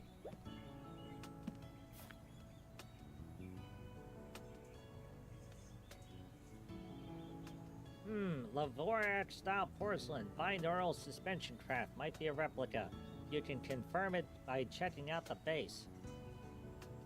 Hello. I'm the new guest who just arrived here yesterday. The name is Herod Greywool, currently just having conversations with everyone. Oh, you're, Relax, Lulu. Deep breath. You can do this. I am Lulu Larson from the Durham Archaeology Institute. Just call me Lulu. Everyone in the Institute calls me this. Archaeologist at such a young age? Please believe me, though you might not. Here's my ID. No, I don't mean it like that. Fine, since you've taken it out already. Huh. Durham Archaeology Institute ID indeed. I met an inspector from the Institute before, back when I was still a war correspondent, but sadly.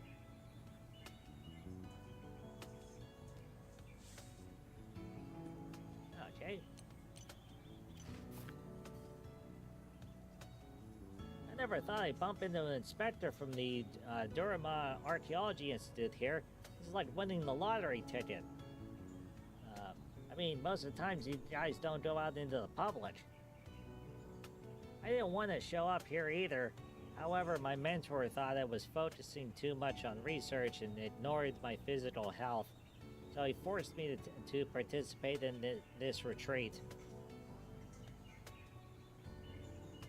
But I found many interesting ancient objects here, even some special symbols.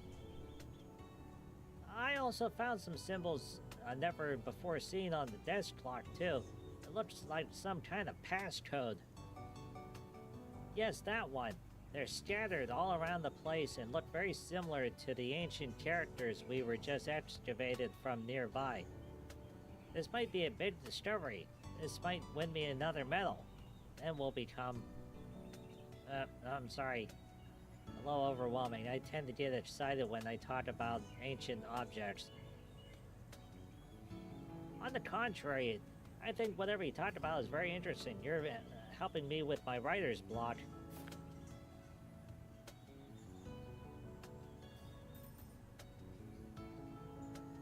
I heard the other guests mention a legend about the alchemist family's treasures. What do you think of it? This kind of legend requires rigorous attention in order to trace its roots, but it's easy to hide things in a manner as large as this.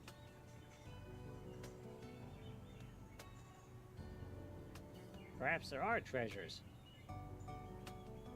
I'm not too sure, but I think it's best to focus on the mysterious symbol rather than the legend about the treasures.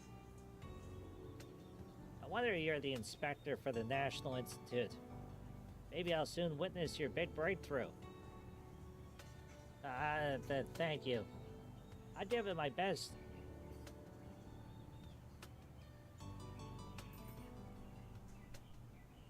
What's your opinion on sweet dreams? Well, its effects are truly remarkable. Last night I dreamt myself heading to the Great Maelstrom alone and discovered the legendary sacred ruins. What a wonderful dream. Seems like Sweet Dreams really does deserve all the praise. I heard sweet dreams are extracted and purified from the mountain springs here. Perhaps there are other secrets hidden in the mountain. Hang on. Could it be those things? I should report it back to the Institute. No, I should research about it myself first, but I brought limited tools with me. I'm sorry. I'm off topic again.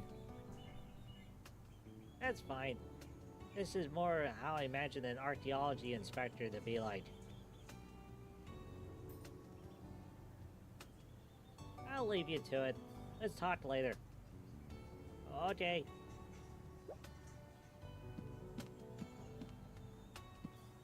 Okay, so we gotta talk to a waiter and...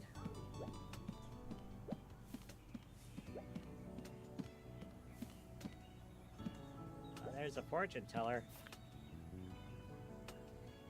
Umblub, Kuvasali. That gray-haired youngster over there. Can't see through your future. Come, connect your inner self with this crystal here. The great Suleiman will peek into your future. This outfit, it's a fortune teller. They want to read into my future? I could give it a try.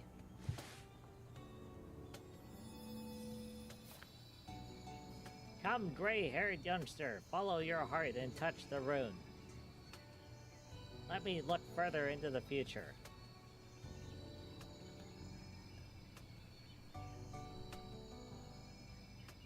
Oh, great.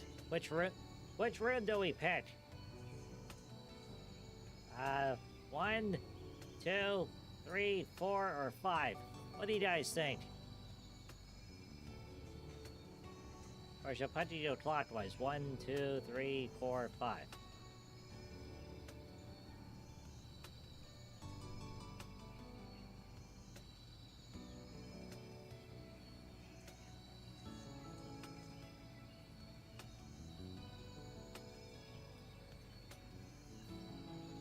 Well,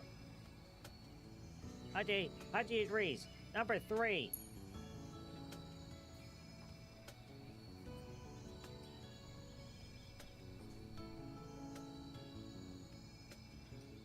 Wait, Pudgy's pressing 3.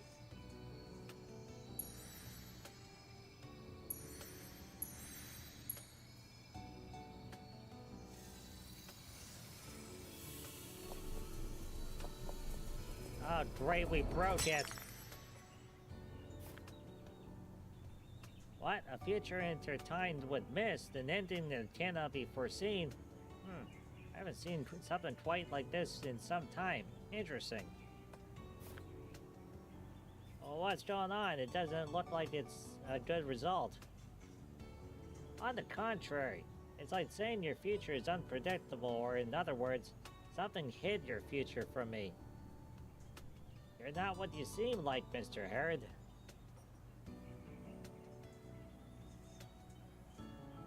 What I'm like, hang on there. I don't remember introducing myself. Well, what? But I guess as a fortune teller. But still, thanks for the reading.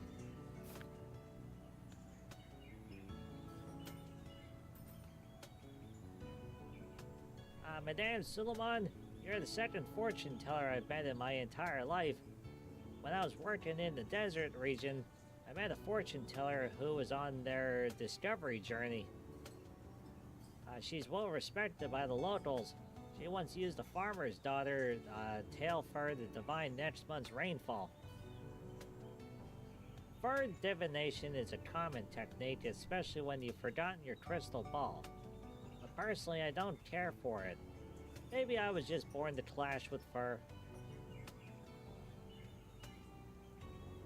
Madame Suleiman, your sense of humor is just as sharp as your foresight.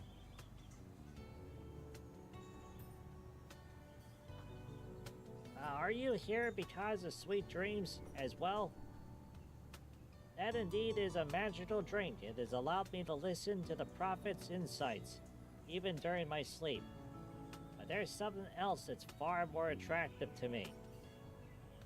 Maybe you don't believe it, but a fortune teller once visited here and even took part in the construction of this manor. And that is exactly what I'm here for. Having a fortune teller involved in the construction, which building is it?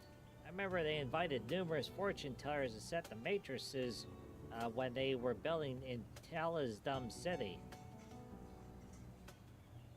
I was curious about that too. It's the tower garden down the avenue. But whatever you do, make sure not to go inside. A garden constructed by fortune tellers. They must have kept something extraordinary in there. Oh, the curiosity is killing me.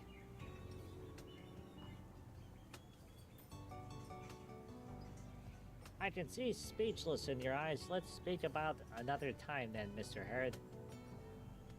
Goodbye.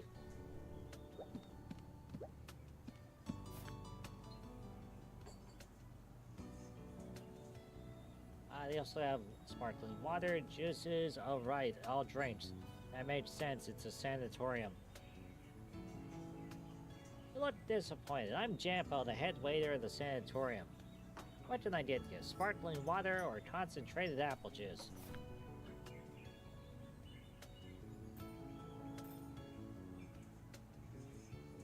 As the head waiter, shouldn't you be in the management? Do you still have to do part-time bar service? The head is someone who has to do it all. It's definitely not easy work. You know why? Because they only have one waiter here, and guess who it is? Yes, it's me. If it wasn't for the pay, I would have never quit as a lumberjack. You were a lumberjack before. Oh, that's a pretty big career change from lumberjack to waiter. He's a lumberjack and he don't care. Sleeps all night and he works all day.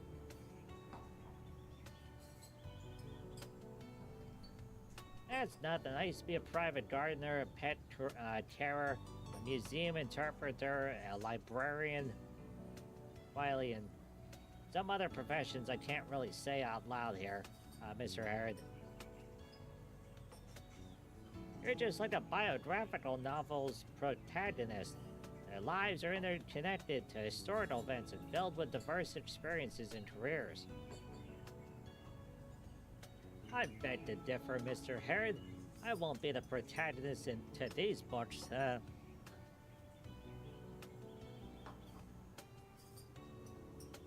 Mr. Fez, Pudgy read my mind.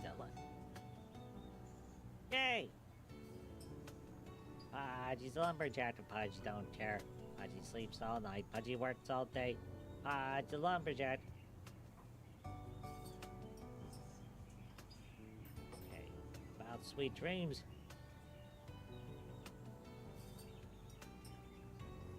Speaking of the drinks, do you mix the drinks with sweet dreams? No, someone on my level doesn't have access to sweet dreams. The director keeps it safe elsewhere. I don't even know where that water comes from. Keeps things a mystery, huh? It does pique one's curiosity, just like those quirky legends. I haven't been here long enough to know, but if you are interested in these legends and that mystery spring, you can go find Papa Toth. He knows all about it. He's the one in charge of all the other chores here. He's also local, always talking about the nymph's curse and that. I also heard from him that a guest went missing before. They say it's because of the curse, but I don't buy it. Why would anyone search for a rich person if they disappeared? A disappearance that took place in the sanatorium? Sounds perfect for a case in my novel. Okay, let's leave. Nice speaking with you. Let's talk later. Goodbye, Mr. Hurd. Feel free to drop by for a drink at any time. Juice, tea, coffee, and sparkling water. You name it, we have it.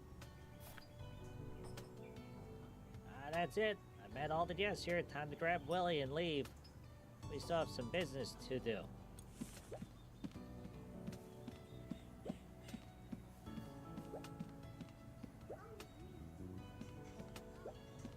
Alright, seriously, if you went into a hotel and there's a crazy 3 bird statues with wings coming out of their back and armor and shields, they'd be like, what type of hotel is this?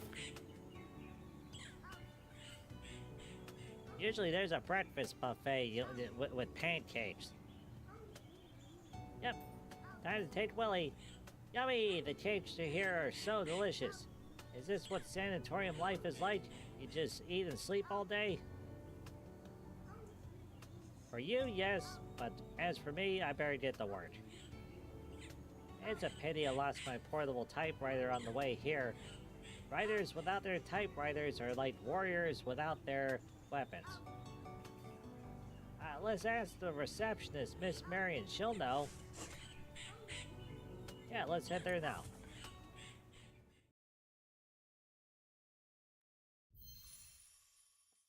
Chapter 1.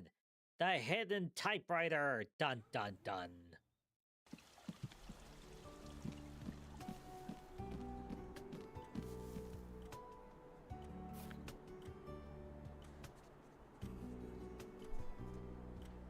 Oh, there's a bunny lady. Hey, she's got purple hair.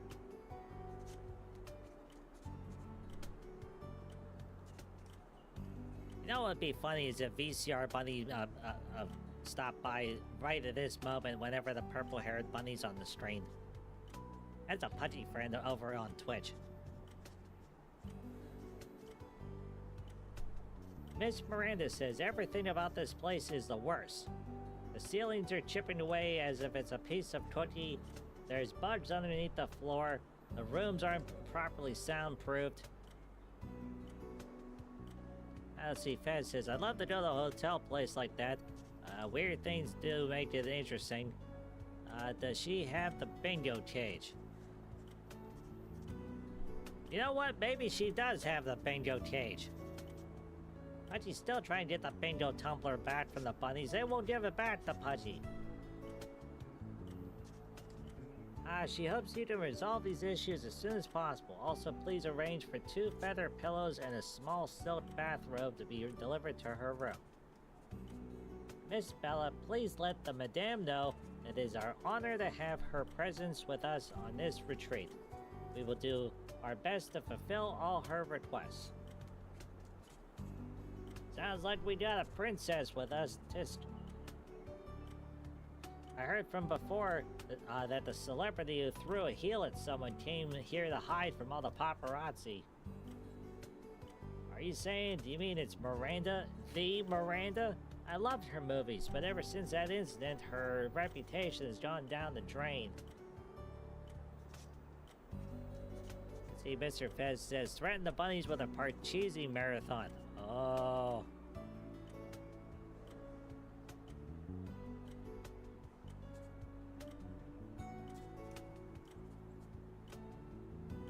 We're not worthy enough to be the big star's friend. Come on. I am late for morning tea at the Bridgeside Garden.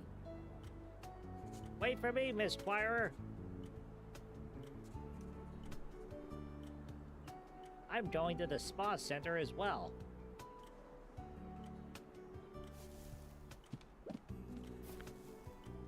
Oh, Mr. Harrod, what a coincidence. I was just about to go and look for you. We have a telegram for you. It's from Miss Letty.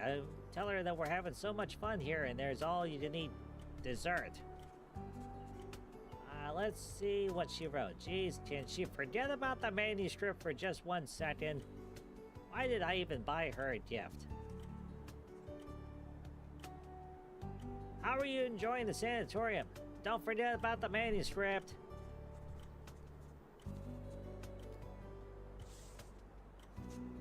But the best of the best, it's pasta.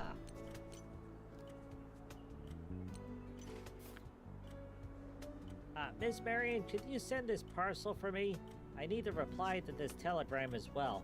I'll give you the address right now.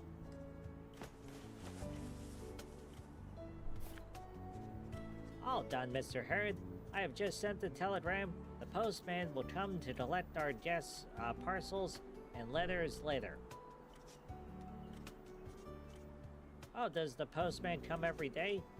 Today happens to be the day the postman comes in for collection. They're usually here every 2 days. But they won't come back again once the fog rolls in. Whoa, a villain trapped in the fog? Miss Marion, do you reckon monsters will appear? Nice try, little guy. I don't know where your imagination comes from, but it's really running wild. Let's get back to business. Miss Marion, do you have an extra typewriter?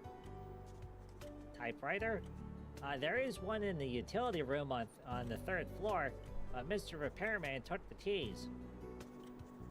You can find him on the 2nd floor. He told me he's going to help out the guests staying in room 205 with their door. It should be on the west corridor, 2nd floor. And that's the same level as us. I know where it is. Let's go, Uncle.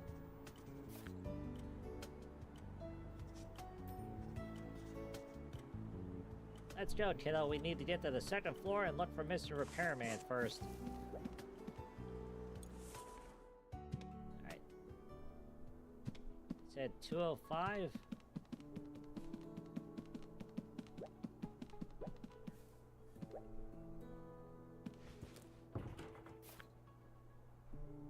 Tools the staff would use to clean with. It's best not to touch it. Okay, that's not it.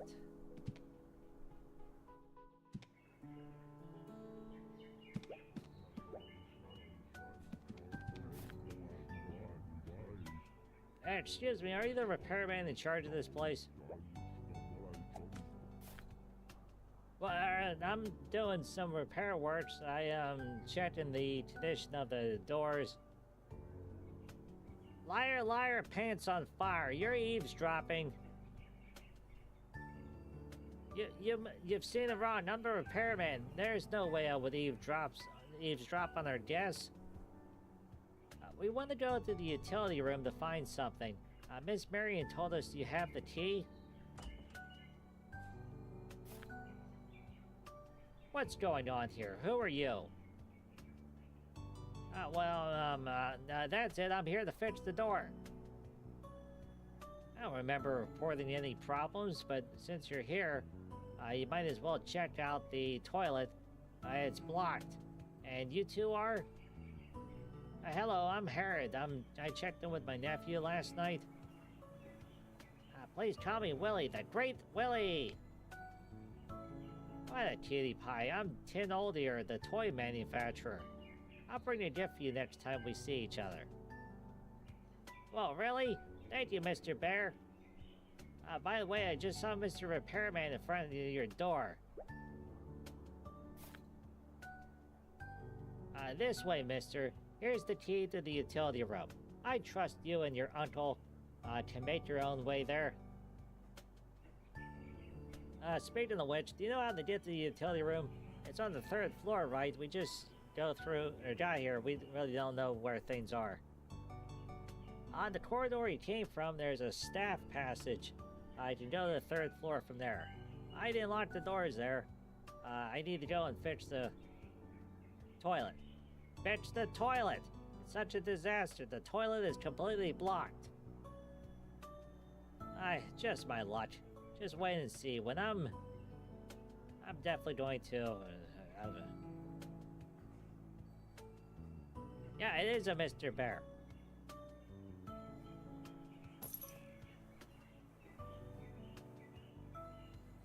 All the characters in this game are animals. Okay, bye, Mr. Bear. Bye, Mr. Llama. The repairman sure is a weirdo, am I right, Uncle? This world is filled with people of different personalities, but anyhow, we got the keys to the utility room on the 3rd floor. Let's take the staff passage to go to the 3rd floor. Come on, kiddo.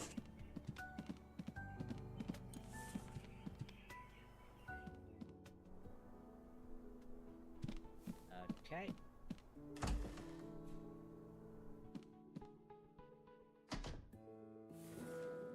Okay, staff passage.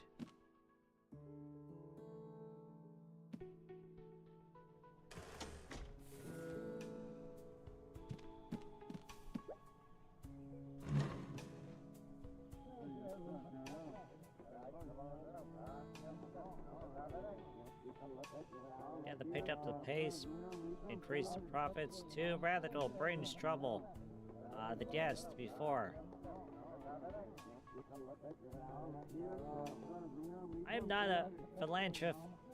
As fast as you can.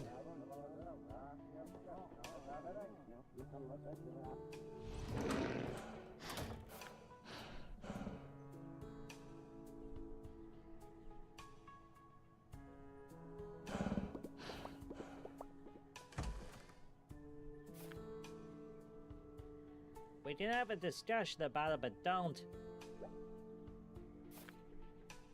Wait a minute, Mr. Herod. What are you doing up here? We're looking for the typewriter. The receptionist told us to come up here. Oh, Lord. Marion, honestly, how does she let guests look for things themselves? It's okay. We can use the opportunity to familiarize ourselves with the sanatorium.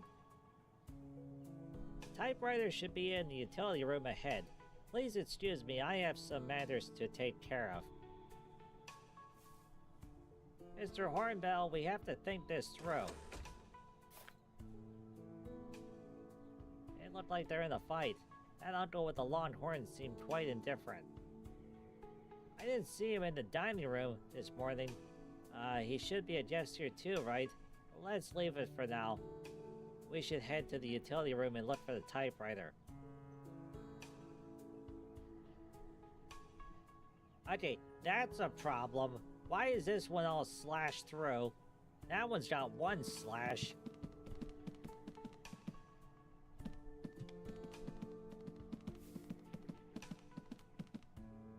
More slashes on that one.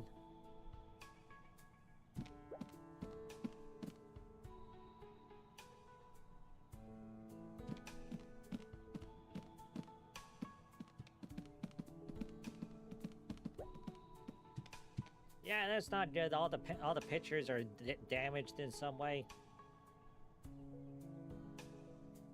Okay, come on. Every million years. Okay, let's use the key.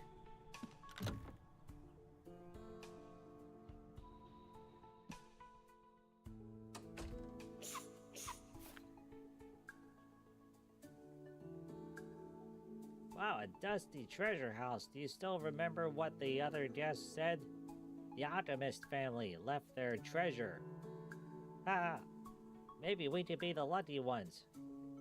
Even if the treasure was in the utility room, people would have taken it a long time ago. Come on, focus on looking for the typewriter. The director said it's in a blue cabinet with a picture of insects. What happened to your adventure spirits? I'm not gonna share the treasure with you if I find it.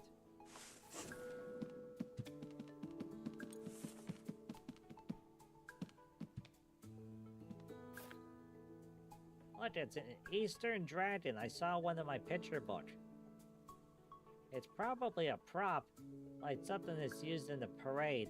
It seems like the sanatorium had hosted some similar events before.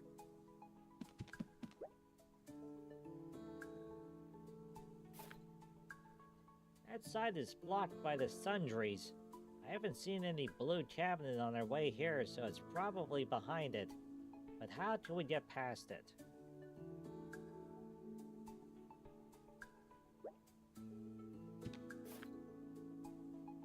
I know. Uncle Harry and I could climb through the dragon's body to get to the other side.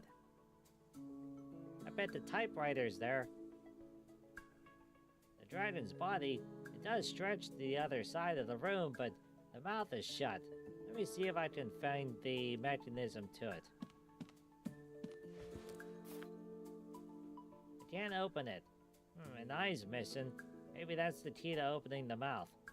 Let's look around for it. It shouldn't be far.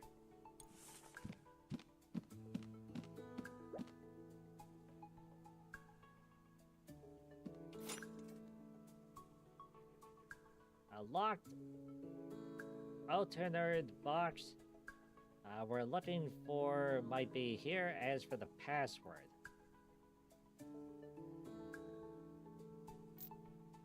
okay.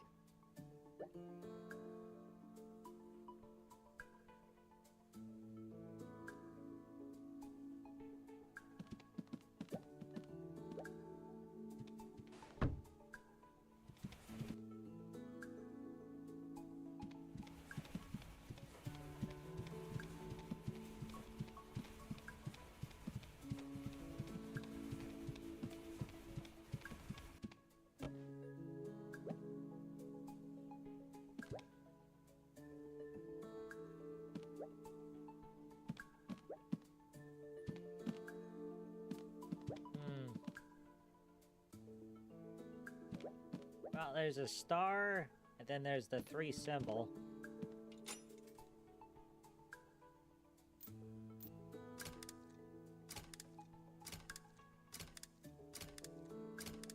Okay, no star. Okay, there's gotta be some... Oh, wait, a poster. Here we go. It looks like a poster of a circus. The pictures on here should be what they're performing. Let's see, flying daggers and a fire show. Okay. So we got...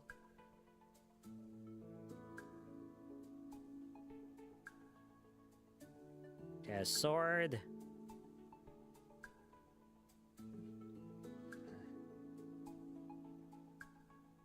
Someone ripped off the other half. I wonder what's the other performances.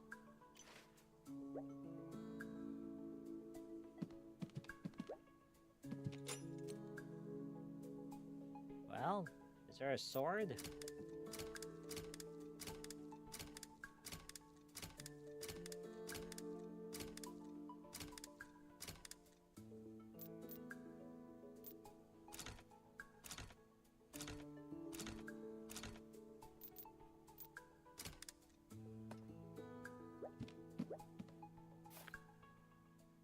Top of the ladder isn't connected to the platform yet.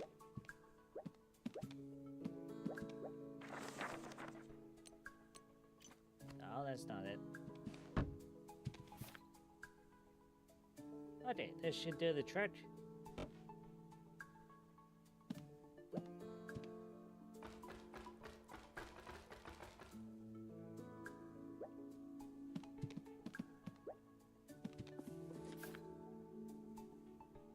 These are the guest registration forms. The first batch dates back to a year ago when the sanatorium had just opened. Is this choir the same lady we met at the dining room? I didn't know that she stayed here since the first course of the retreat.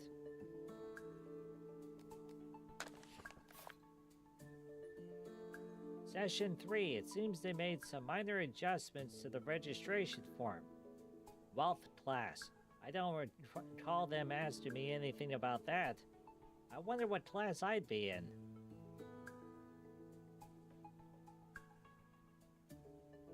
A+ must be the highest tier, representing the wealthiest. As for my uncle, he's probably only an E. Oh, okay. So we got dagger, flame, dumbbells, and then a heart.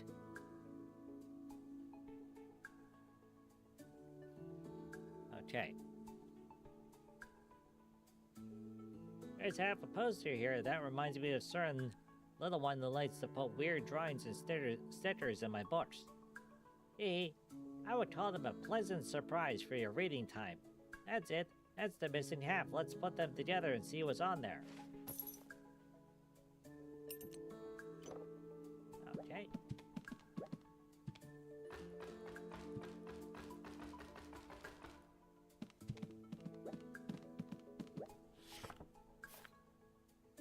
Perfecto! Let's see, the Dragon Show. There's pictures of them performing flying daggers, the fire show. The third one looks like a Hercules show. And the last is a heart shaped with an eye. The last one is mind reading. Lots of circuses perform them as a finale. I've seen shows like this before. A magician can guess the card you picked, but honestly, they're just tricks to fool kids.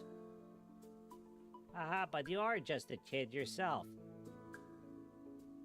Though I do know there are people who can deduce others' thoughts from the slightest expressions. And welcome back, Brandon!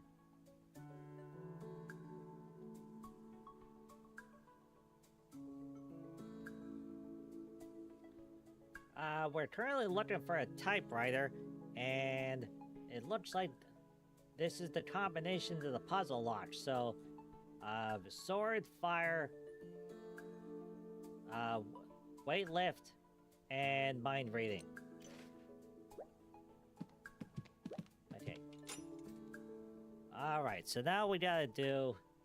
Yeah, how can Pudgy get a sword?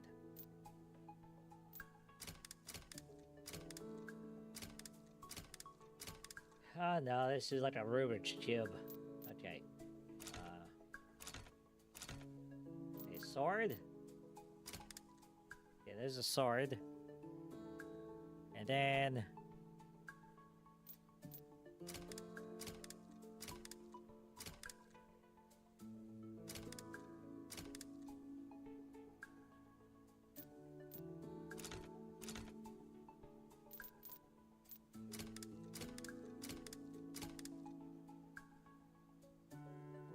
fire.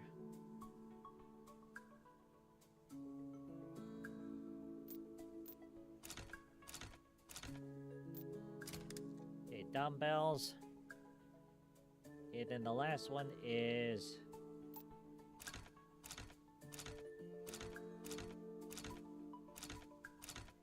That's Pudgy. Right, there we go.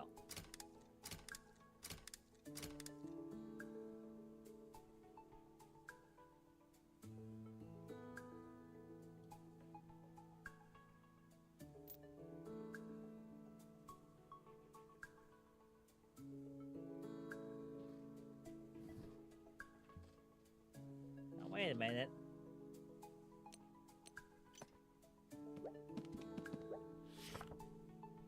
Sword, fire, Hercules,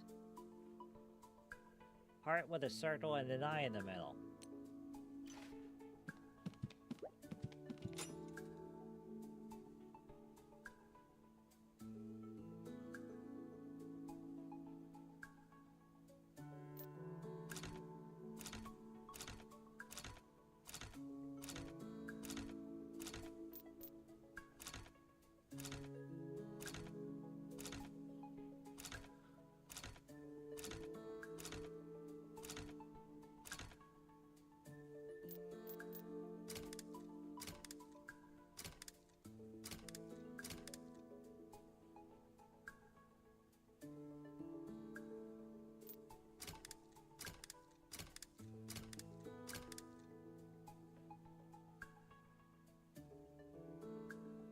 Wait, sword, fire.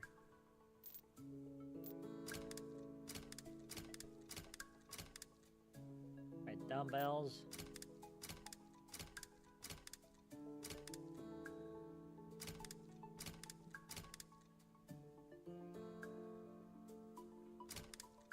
Oh, wait a minute. No, wait, no.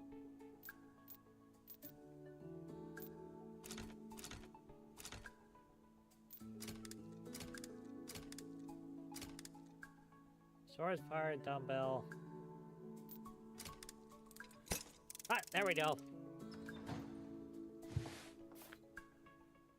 Let's see. What a shame the typewriter's not here. But look, it's a camera. What a nice surprise. La la la, we can take lots and lots of photos and bring them back as souvenirs to show Mommy how I spend my time here. You're right, I need to take some photos to use as a reference for my writing as well. I guess it won't hurt to borrow it, but we must let Miss Marion know. Camera made by Swift. I don't think they sell this model anymore, but they're in great condition. Hey, there's still some film in it. We'll have to build a dark room once we're back.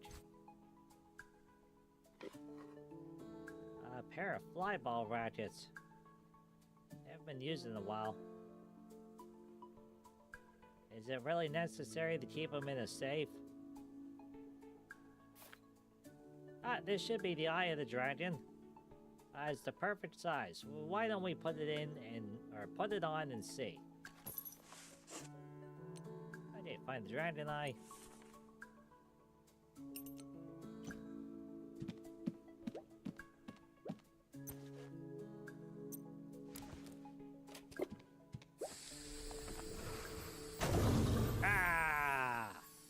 Hey, it's blowing out air. Could it be alive?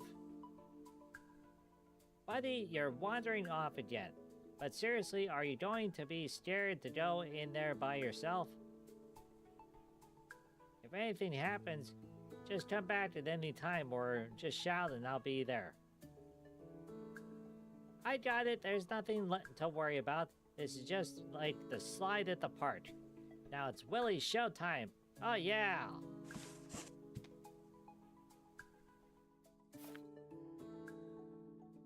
Yes, it's all dark inside, but Uncle Harriet is just outside, so I'm not afraid. Speaking of it, it feels like I've been swallowed by the dragon.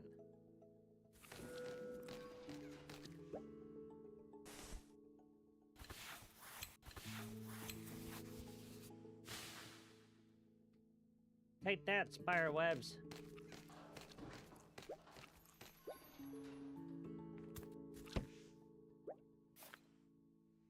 A bright yellow ball with orange stars on it. This must be the dragon's treasure. I gotta keep it somewhere safe.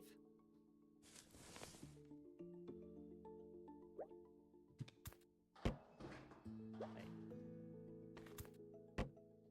Jump.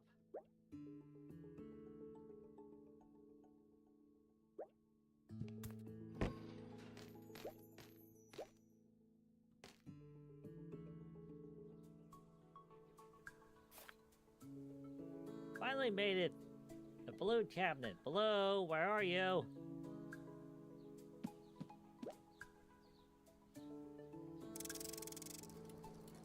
Oh, the old telescope. Huh. I didn't know they had a tower in the sanatorium. I really want to go in and see what it's like inside. Oh, wait, there goes the parrot.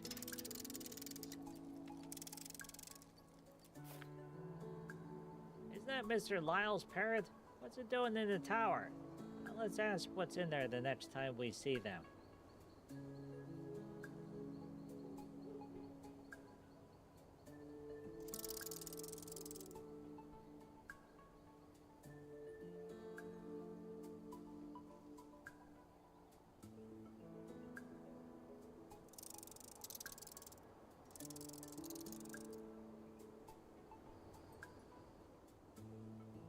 There's something over there.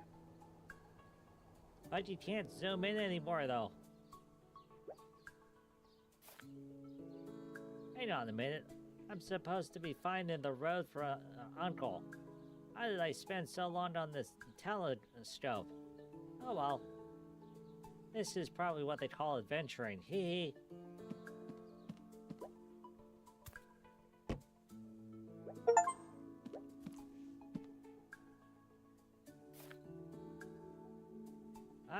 There's a handle you can turn here, just like the one on the well. These ropes are connected to something on the ceiling.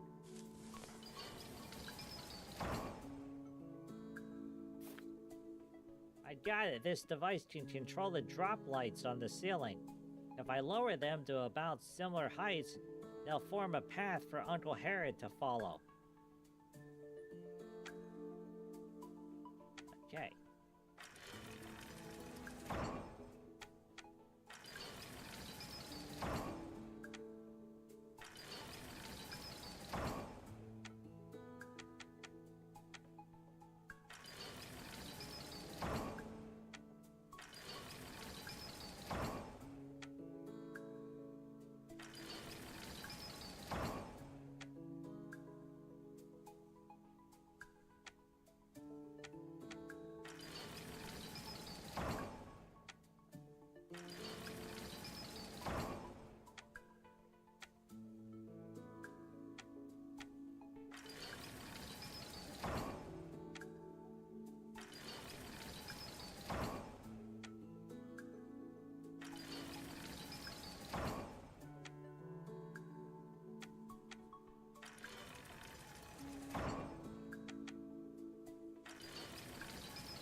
Okay.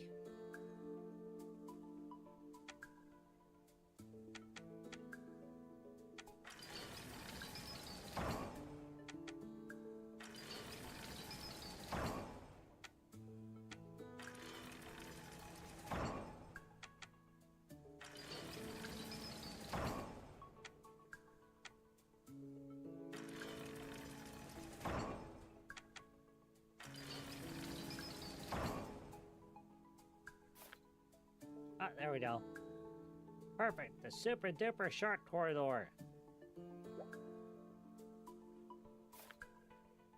The things hanging from the ceiling form a passage. It must be the little guy's work. Attaboy! Let's go check it out.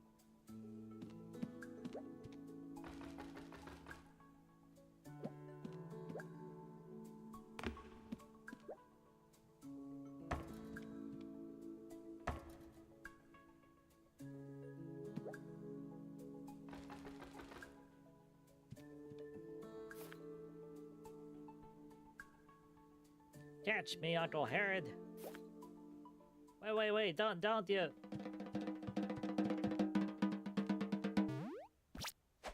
Ta-da! Oh, geez, don't do that again. You're giving me a heart attack. What if I didn't catch you? Not bad. Looks like you've been secretly practicing the comet parry. Phew. Catching you surely is no easy work. You've gained a lot of weight. Hey, Mommy told me I'm growing. Don't underestimate me just because I'm a little short. I'm the best athlete in my class. You should stop eating all those sweets. The secret to growing taller is to eat lots of eggs and drink milk. Hey, look, it's the big blue cabinet with the typewriter must be inside of it. There are two identical cabinets. Let's open them both.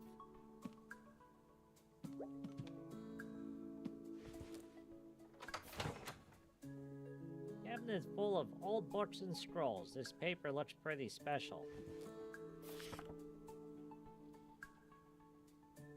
A butterfly emblem.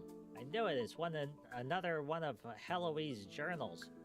Her journal must have been broken for the papers to scatter everywhere. Lately, I've been falling asleep for no reason, and in my sleep, I would experience all these weird dreams. I'm curious as to why those people and things I've seen or met appear in my dreams. Fenrir and Yorman are worried sick. They even asked the doctor to come from the Great Creek to come check up on me, but all the results come back normal except for the weakness. I know I'm ill-conditioned, but I'm sure the recent sleep has nothing to do with all the weakness.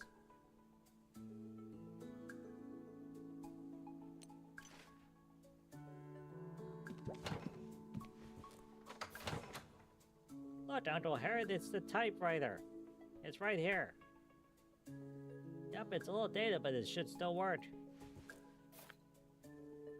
We finally found the typewriter.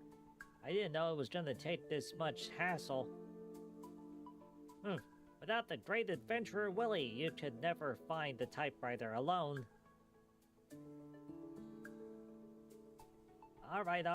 All thanks to you, my big adventurer. Let's leave here. We still have to return the keys to the reception.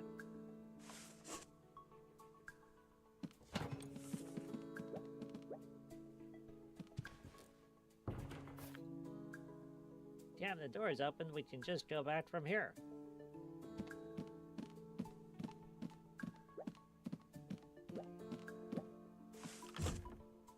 Can't leave the utility room.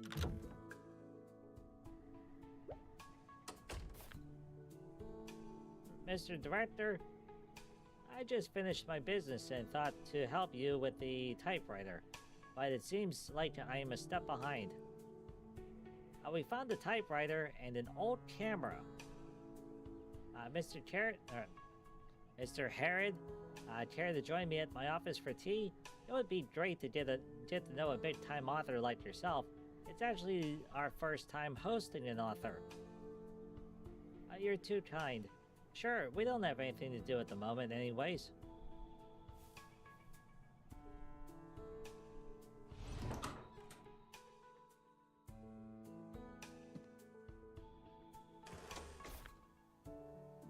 A luxurious office. It's just like the royal parlor Daddy took me to.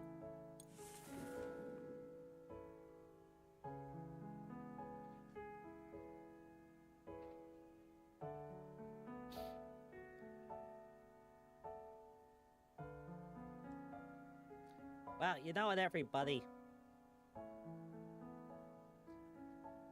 This is a good place to stop. This is a really good game. It's got a really great story to it.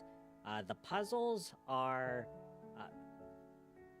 they're not hard. They're fair. You know, that's a very good term for it. Now, Pudgy's sure that later on in the game, the puzzles probably get a little bit harder. But, as you can see, you know, the clues are nearby in the room, and, you know, it only adds to the story. It's not just like an arbitrary, you know, okay, you know, find the 5 mysterious occult symbols that are used only for this one room, and it doesn't apply to anything else. This game pops up on Steam sales every so often. Whenever Pudgy bought it on sale. You know, so it is definitely something to consider getting.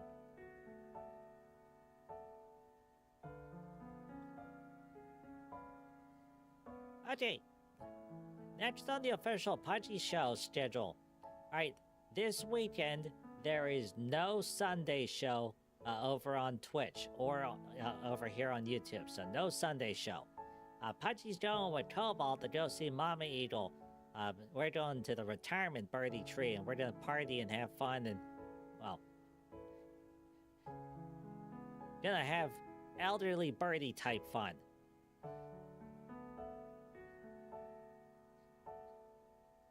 So, lots of hugging, lots of cookies, some safe games to play. It's gonna be a very good visit.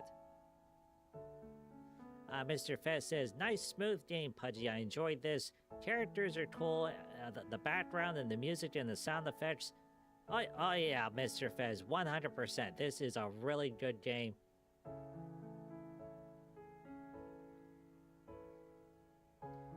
This game is staying in rotation here over with the Pudgy Show. After the Memorial Day holiday, which is Monday, the next Pudgy Show is going to be... Well, Pudgy Show on YouTube will be on Thursday. There will be a Twitch show on Tuesday, but Pudgy doesn't know what the start time is, because that's the day that Pudgy's going to be coming back with Cobalt from Mama Eagle.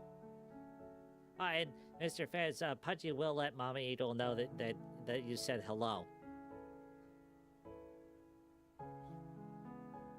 Pudgy hopes everyone has a good weekend, and if you celebrate the Memorial Day holiday, that you have a good holiday.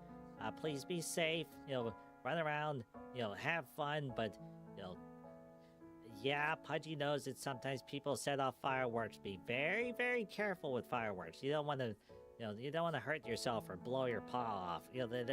That's bad. Yeah, Brandon, that's the plan. Whenever Pudgy goes to see Mama Eagle with Cobalt, we're gonna go get cookies. There's a really nice bakery that's run by a bunch of squirrels that live nearby to the retirement birdie tree, and they make all sorts of good stuff.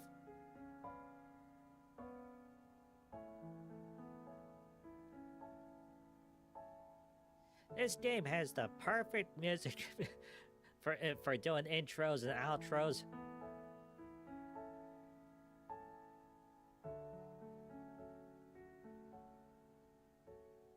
Yeah, cookies! Yay!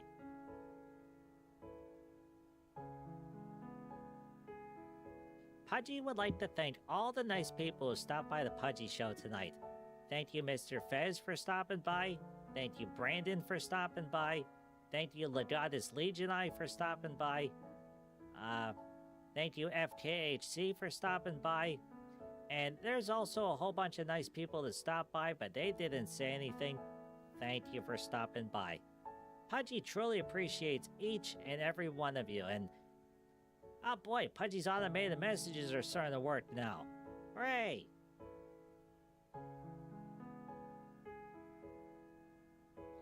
So, everyone, please have a good night and a good weekend, and thank you again, everybody, for coming to the Pudgy Show.